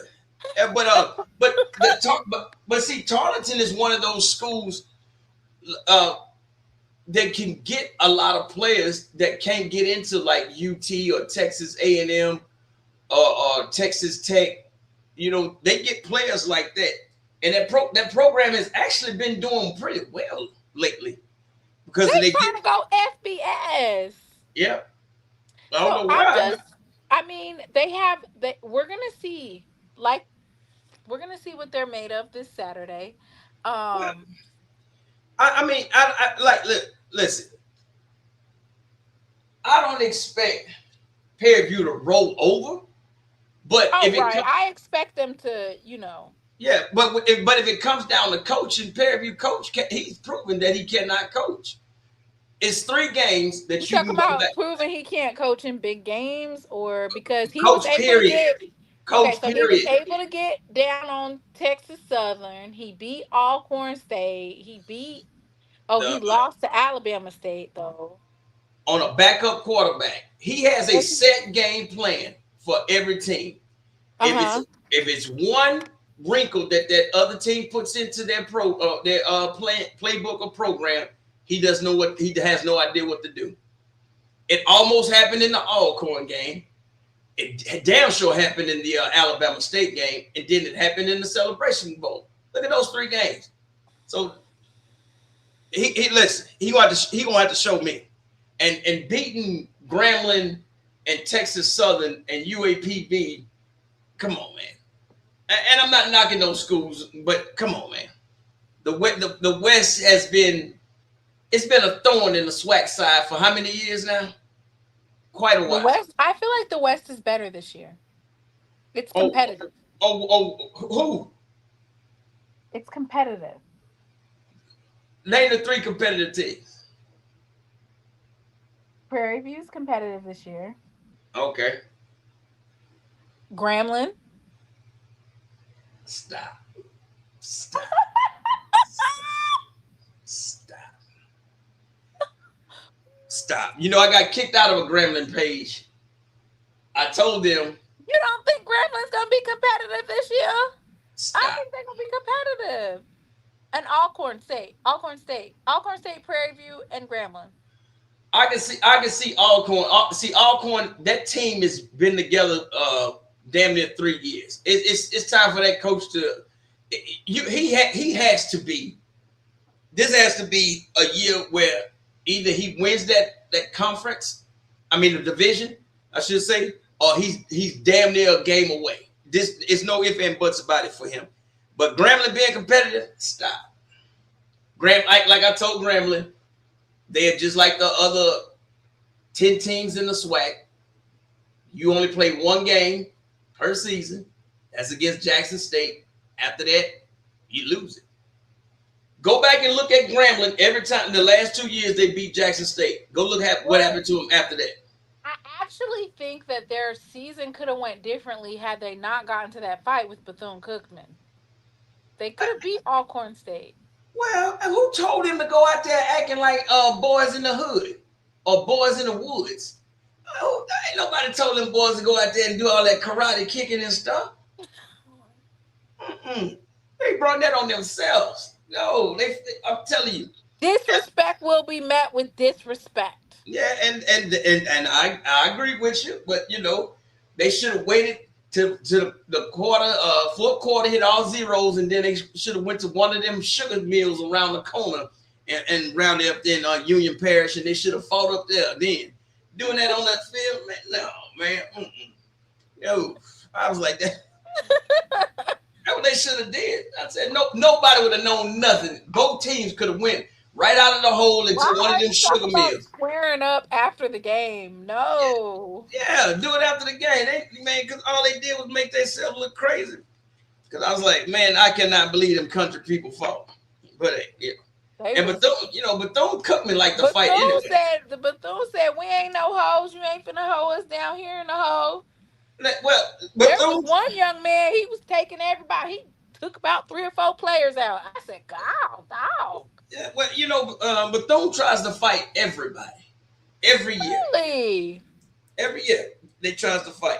So I didn't expect anything different, but Mickey Joseph, hey, he probably didn't know what was going on anyway. He probably was looking for somebody. What, they trying to sign an NIL deal? Okay, he like to shop his players around. They thinking everybody want their players to get an NIL deal. So that's probably what he was thinking about. Y'all know Mickey say, "Oh yeah, I just need some conversation. You can have him. You can have him, boss. But I just need some conversation. Give me some conversation." Hey, man, I'm just keeping it real. Now, Grambling, they kicked me out of their little group they had on. It was one of them groups on Instagram. It wasn't my fault. I just told them what it was. I told say to them? Well, big man came back. Big Eugene Bruce Eugene, yeah, he's big man came back. Yeah, know what I told him? I said, hell, Bruce Eugene cannot take no more snaps for y'all. I said, are y'all gonna need a damn Bruce Eugene to beat a 2-10 Southern team again? And so I guess that pissed them off, because Grambling cannot beat Southern for the Bayou Classic. I have no idea what's going on with that. Southern cannot beat themselves, but they can win the Bayou Classic. That's why I say, man, that's why you say when Grambling's competitive, stop. Just stop. No. Because if it came down to the... What about Southern being competitive? We're going to find out a lot about Southern. Versus Alabama State? Versus them. Because that's going to be... You going up against a well-oiled coach machine. And this your first of any and everything. So either he get punched in the mouth and lay down, or he get punched in the mouth and he fight back. So, or like maybe he doesn't get punched in the mouth at all. Stop. Alabama State Body. He me and Body and Moses was rolling dice back in AD and BC. That's how old he is. So that man gonna sit out there and try to make an example out of them. Mm-hmm. Yeah, but hey, I'm not knocking none of these players that's been playing in the league college 6-7 years. Not how it's set up now. You can go to the pros and come back and play now. So no, you cannot. They're canceling that. They're making it so if you accept somebody who was on an NFL roster, had a signed contract, you they're levying heavy penalties. Uh-huh. Well, I mean, what's the penalty? The coach loses. They have to sit. The coach has to sit out for 50% of the season, and something else. Ooh, The SEC signed off on it. The Big 12 signed off on it. They said, all right, enough is enough."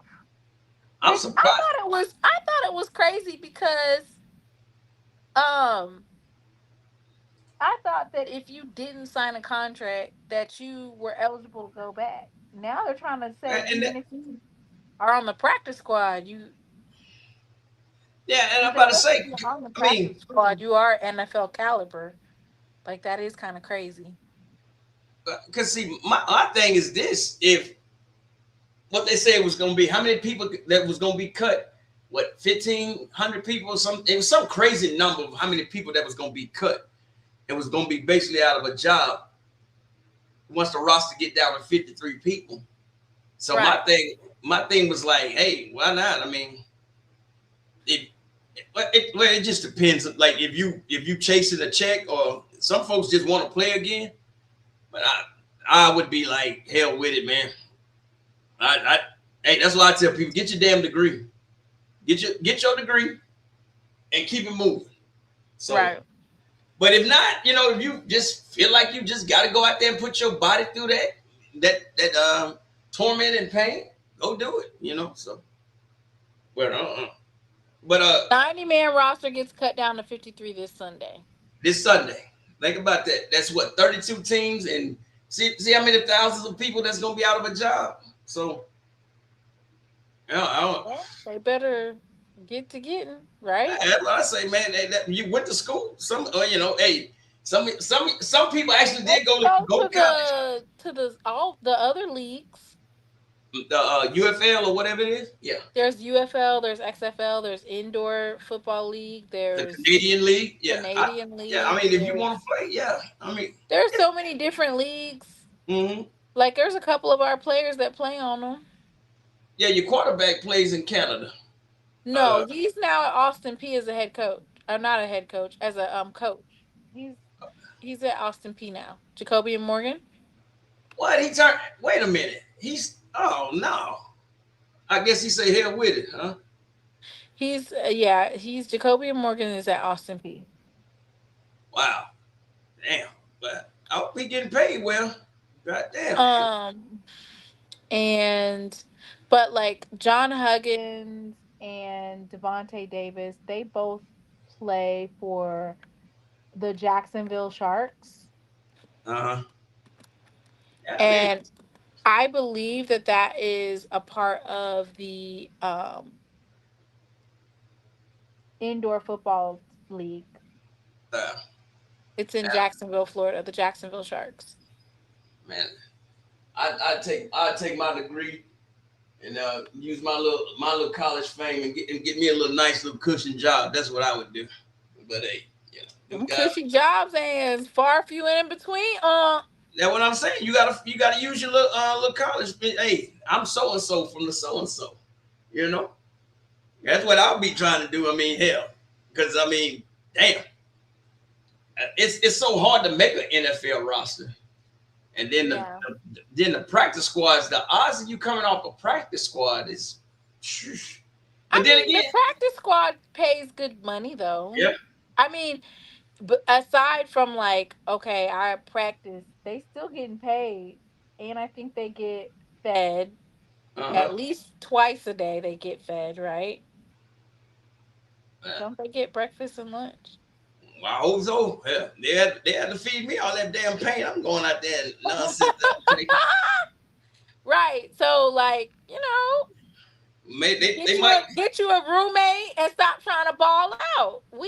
Shoot, you gotta have it sit down. Like, look, now it's not the time to be over there at Strokers or whatever it is, Magic City, Berthas. Bertha's. I seen Right. Like, hey, you guys gotta settle down now. We in the economic recession. You on the practice squad. I need you to yeah, pay what you weigh. yeah, I mean, Pay what you weigh.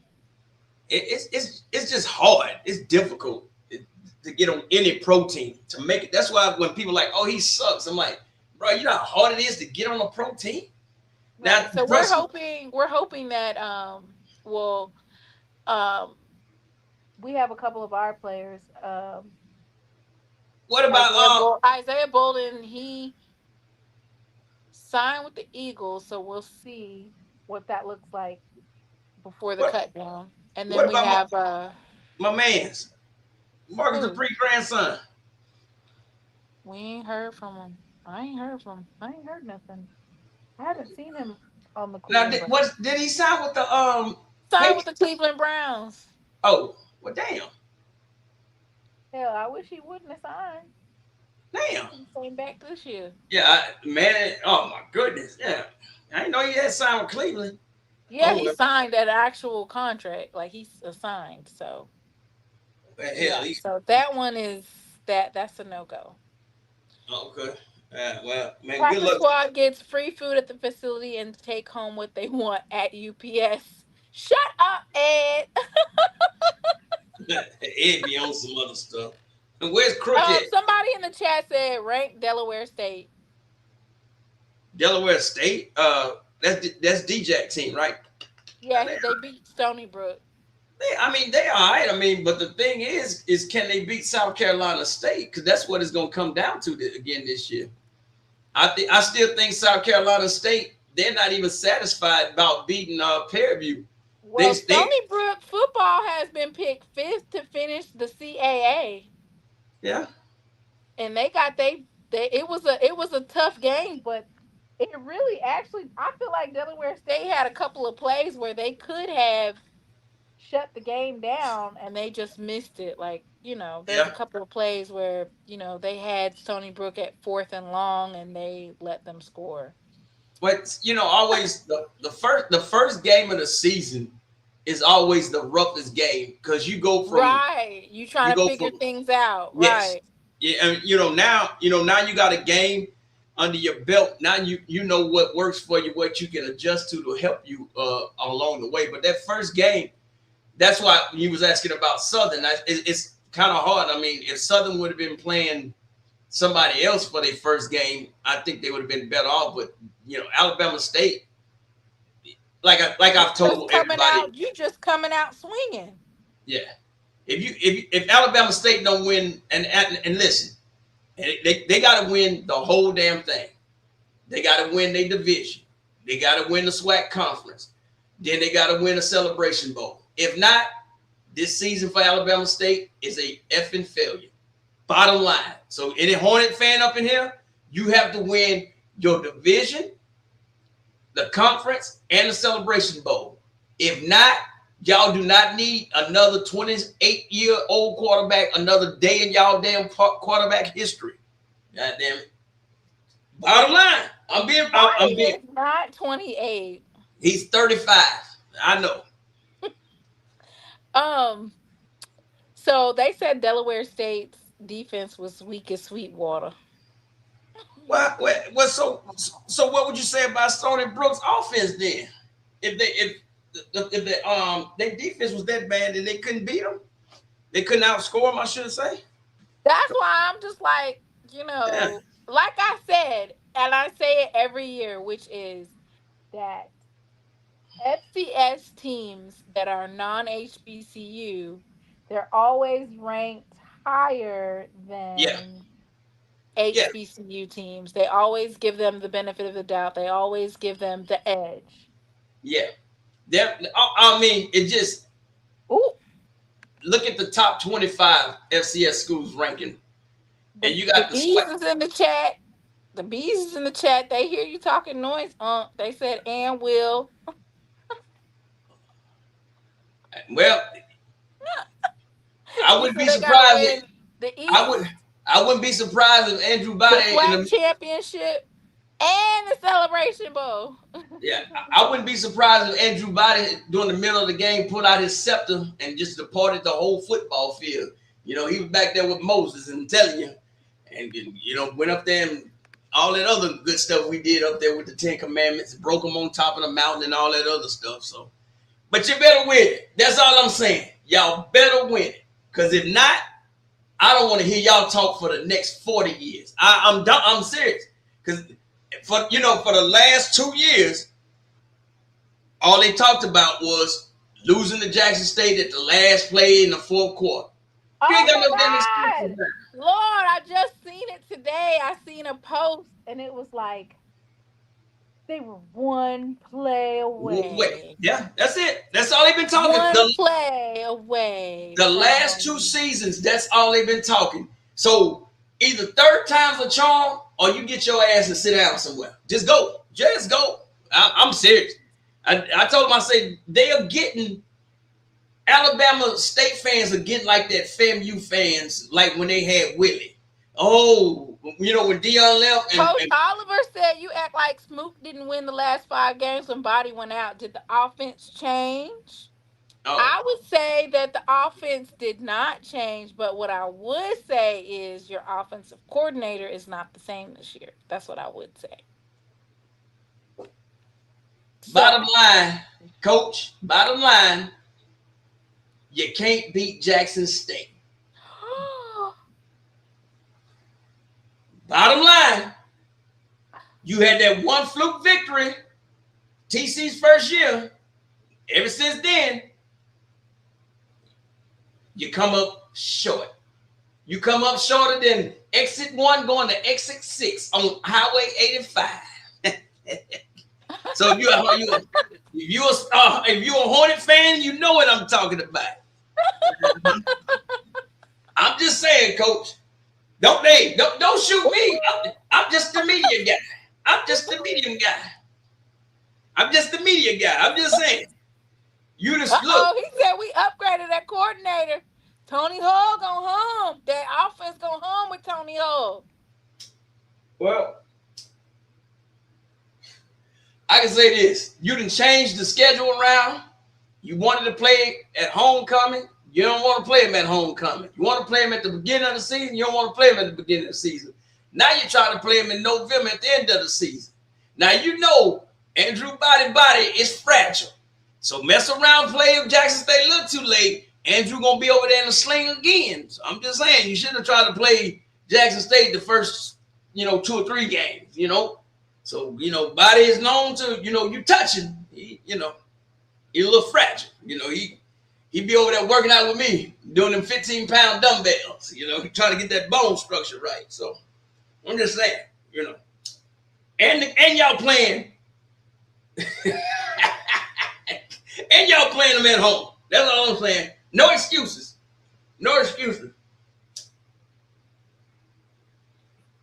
These folks in the chat, you got them all looking at you sideways. Hey, tell them, stop me when I'm lying.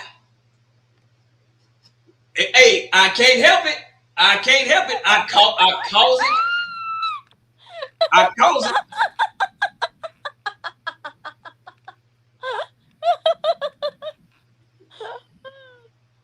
I'm just saying. All them shit stains in Memorial Stadium last year. Don't worry about the schedule. Wait a minute. Them killer bees getting upset, huh? Oh. No. I mean, you think JSU upgraded that quarterback? Hell yeah. A full off season? Absolutely. I look for Alcorn and Jackson State quarterback to have some damn good seasons this year. Both of them. Because both of them have played, and there's no excuse for either one. But I really believe they're going to have a better time. And you got Fertillion coming back. That's going to be y'all X factor. He going to be lined up on the... Yeah, man, that joker, man, ain't nothing that anything you throw to him, he don't miss. Look at that joker hands. That wingspan, man. Come on, man. I'm telling you. Watch what I tell you. That's why I say your offensive coordinator, quarterback, wide receiver, your offensive line is straight. Ain't nobody messing with that line. Your line. See how big they are? That's what I'm saying. That's what I'm telling you. Ain't nobody messing with that line. That ain't your problem. I'm telling you, no. Where they find them at? Yeah, they done got went to somebody's goddamn barn or ranch or some damn well and found them damn country ass big ass boy. it's kind of unfair. But then again, you're like, hey, if that was my team, I'd be going crazy. If that was my team, I'd be like, hell yeah. When you got that type of what is it? Jackson State, Alabama State, and Alcorn, all those lines average over 300 pounds. Oh yeah, you need that. I'm happy to see it. I want everybody to get big like that. But it comes to now. Can you coach? Which teams got the good stuff? Which teams got the offensive lines this year? You said Alcorn State, Jackson State, and who? I think it's Alabama A&M. Yeah, they got a big line. Yeah, it's Alabama A&M. Yeah. What about Southern offensive line? Yet to be determined. That's all I can say. What about FAMU offensive line? Oh hell no, man! Now FAMU cannot say a damn thing. They got to beat Valley back to back before they can actually come back to talking football. There's nowhere in the hell you can lose the Valley back to back and no. You said we can't even discuss FAMU. They're not even in the equation. No. They got to earn their way back. Honey baked ham line. No, No, I tell them folks, man, I said, no. That Alabama State, they really don't, their offensive line just got to be decent because their quarterback, he's a true dual threat. He can actually beat you with his arm or his legs. Now, it's I think they're going to have him sitting in the pocket more this year. I talked to him at SWAC Media Day, and he just basically said he's matured a lot more. But I definitely think that coach is going to be, I mean, you would want for him, yes, you're a dual threat, but you would want him to sit in the pocket more and just. What you talking about matured? That damn man, 53 years of age. How he going to mature any more than that? I'm talking about when he was younger, he used to take risks and stuff like that. Now he needs to sit in the pocket. So now, younger, well, hell, he was younger 30 years ago. Man, let him run. Let him run. Did he beef up in it? Or is he still skinny? They got, who is that? Holtzclaw. They got Holtzclaw. It ain't like, I don't think, Bobby was the leading rusher on Alabama State's team last year. Who's that talking about y'all ain't got no grown ass man? You a damn lie. Them dudes on Jackson State look like the NFL line. Talking about them ain't no grown ass man. They look like that last year. It's just y'all know how to go find a 26, 27-year-old dude. Remember that big old ass freshman y'all had last year? I can't think of his damn name. He barely played. But that dude, he was from Mississippi, and he was like 313 pounds or something like that. And he looked like he was all about 28. But when he started talking, he was just as nice as humble young man as you can be. I was like, what the fuck? Where y'all find this dude at? I can't think of his name. Daqarius White?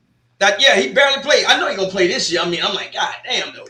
Yeah, so yeah, but yeah, y'all another team that get them 28, 29-year-old offensive linemen.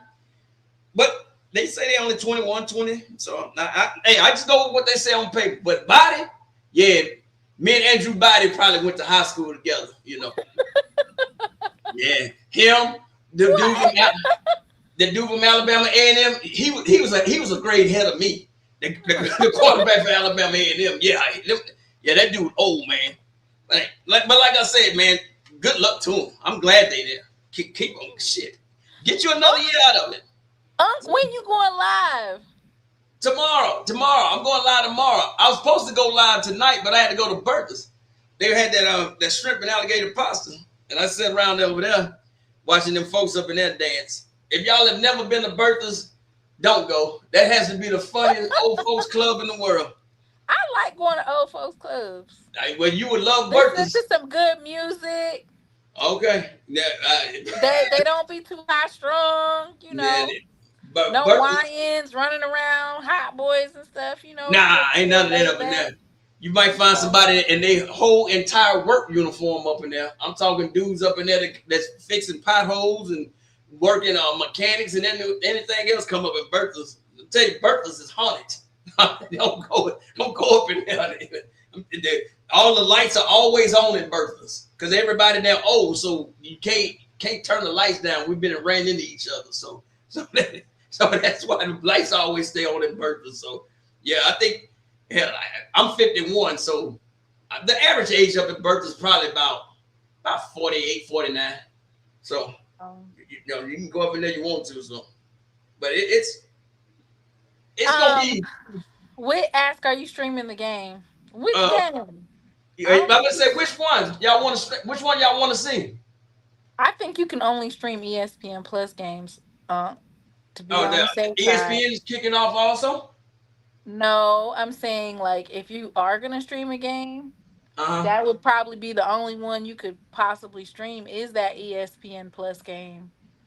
Everything else Copyright. is yeah, Uh, yeah. yeah, I know. They can. I know. Hey, SWAC TV. I would never stream one. They kicked me off there for streaming softball. I said, "Damn, dog, softball." I said, "How the hell you?" I said, "Bro, ain't nobody watching the softball." They want folks to go to the app. Oh my gosh, man! I wrote to him and tried to explain to him, like, "Hey, man, I don't get paid. I ain't getting no money off this, man. I'm just sitting here, you know, just running my mouth, watching the game, drinking a little bit, and never mind. Them folks say don't do that again." I said, "Whatever, man." So, well, what? I learned my lesson, honey. I said, "Oh, I will never stream another game." That's what I told him. I said, cause see the Grambling Jacksons. And you know what? I had to actually like they really messed up my channel. I had to like dispute it, and then I had to do something else to get the copyright strike taken off. Like I You had had to to watch that video. not just the video. Like I had to dispute it because they wouldn't let me go live. That Oh fucked yeah. me up for some time, and now the game is on there. The FAMU versus Jackson State game is literally still on my channel. I told him I'm gonna start snitching on I said, everybody. "Oh no, I won't do that and no more." I told him. I said, "Man," I was like, Ain't finna be "Bro." messing up my YouTube partnerships and brand deals. Absolutely not. And that's what that's what I was trying to explain to him. I say, "Man, I don't have none of that, man." I say, "Look at that." I'm like, "Look at my channel and stuff." I said, "I don't sit there and get anything. I don't have nothing." I said, "I'm sponsored by Old English 800 or 40 ounce." I said, "That's not the only people." The only people that work with me, man, and they was not having that, man. So the SWAC network, and I told them, I was like, "Man, I'm your biggest cheerleader, man." I said, "Look at that live that I made, and was happy that," and I was showing people how to download and everything else, and they didn't care. I guess they think somebody making money off them, but not me. No. I told them I'm good, man. I said, "Man, I get damn 3 checks for breathing. I don't need nothing else, man." So I mean. And I ain't rich, but I'm like, damn, I damn sure need to get on YouTube though to try to make money. But what a lot of people have told me to do is put a TV behind you, and long as you blocking some part of the TV, you can talk. It's like it's ways around it. But I don't understand how they can take me off. And then you have all these channels that stream games, like any football game you want to stream, especially college football game. And I know one thing the guy said, well, that if they're not being reported, like somebody literally seen me streaming that game and reported me from the It's SWAC. usually like it's usually like that, or sometimes it's like other content creators with they hate asses. Yeah. Somebody said, gotta watch. I say I cussed the SWAC out badly. Well, yeah. Well, I can cuss. Yeah.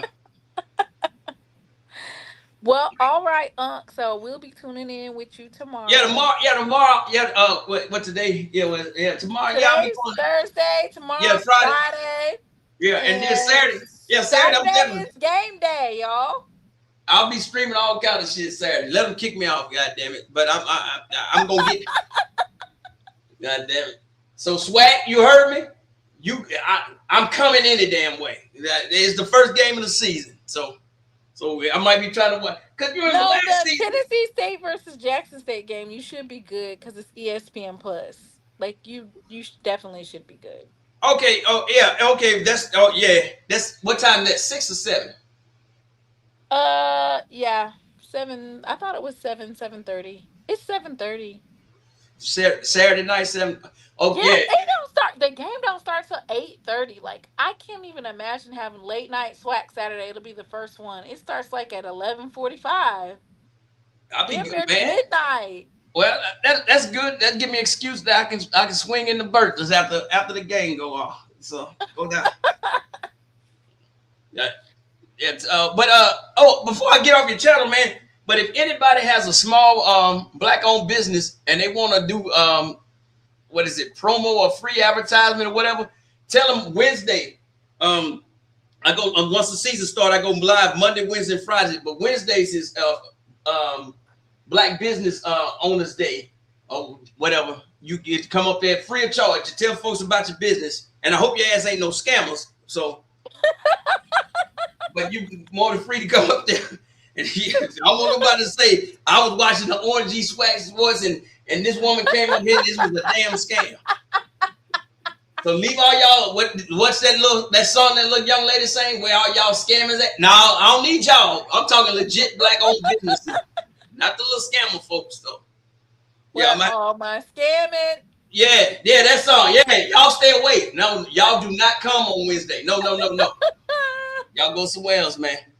So, but definitely, but yeah, definitely Wednesday. And my wife, her business is gonna be one of the first ones up there Wednesdays. I normally don't let her on the internet because all she gonna do is sit there and cuss me out and yell at me. So, but it's gonna be pretty good though.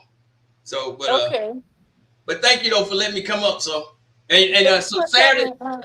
yeah, Saturday. So yeah, Saturday we live stream the Jackson State game. Let me go to the store, give me some 40s. We have us a good time up in here. So, Yes. okay. So so to the folks that ain't going to the game, y'all. It says 8:30. 8:30 p.m. Eastern, so that's 7:30 7:30 my Central. time. Okay, so about 7:15, we'll go live Saturday. Wow. All right. All right, And thanks again. then we'll have the after show at my place at about 11:45 midnight. And I'll be at Bertha's. Yes, and checking out the show. All right. Thank you. Y'all heard that Unc gonna be live tomorrow, and then he's going live on Saturday. Not BI scam. Kick ass and party after game in Nashville. Jackville. They gonna tear Jackville down. There's some Tigers already in Jackville. They done took over already. How much is it now? Is it $14? Look at you. Anyway, y'all. I shall see you guys for late night. Y'all don't go to sleep, okay? We got late night SWAC Saturday. We're gonna talk about all the games. It's late night SWAC Saturday. Make sure you guys come, okay? Ooh, I'm gonna make sure I take me a nap before the Jackson State game. Once Unc's paid so I can talk shit. Orangey, ORENG, SWAC Sports. Orangey, SWAC Sports.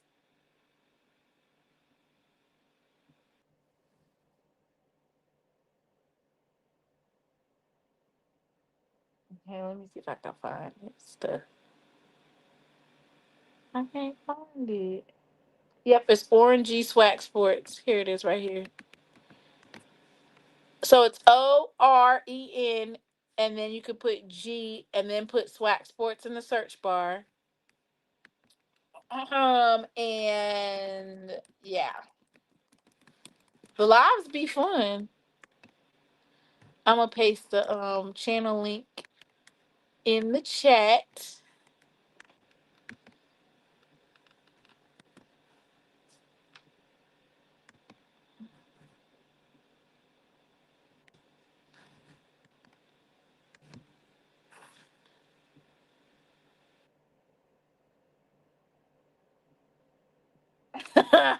Yeah, it does get off the chain at Unc's channel. So beware. We don't have mods at Unc's channel. it definitely is live.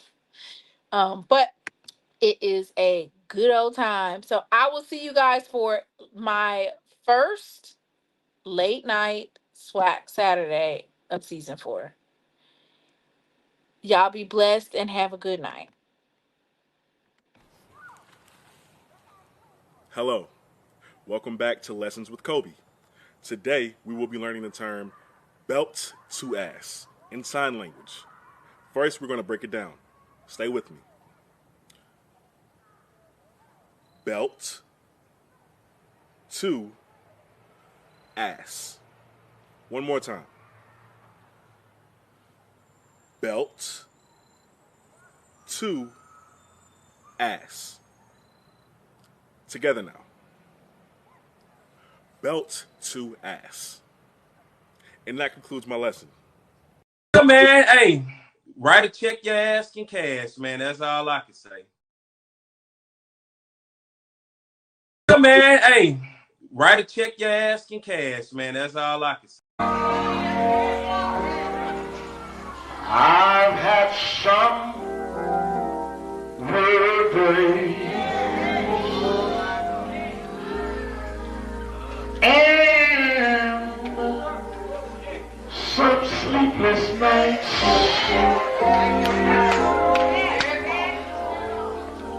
but when I look around and I think things over, all of my good days outweigh my bad days. I follow control. The clouds hang low.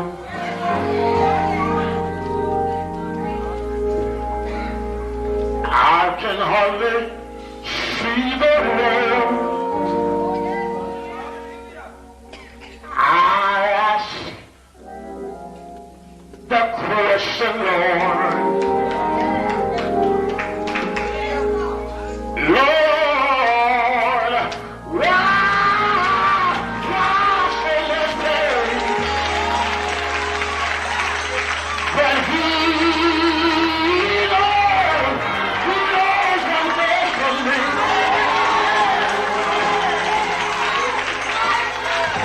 Although my weary eyes, they can't see,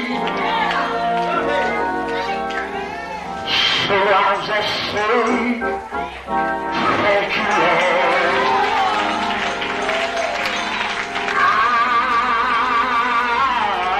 I won't complain.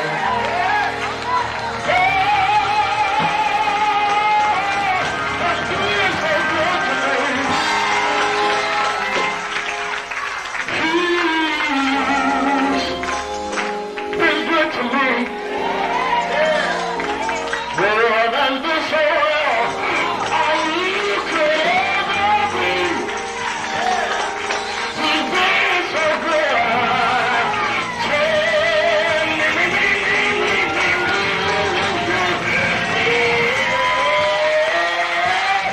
But He knows what's best for me.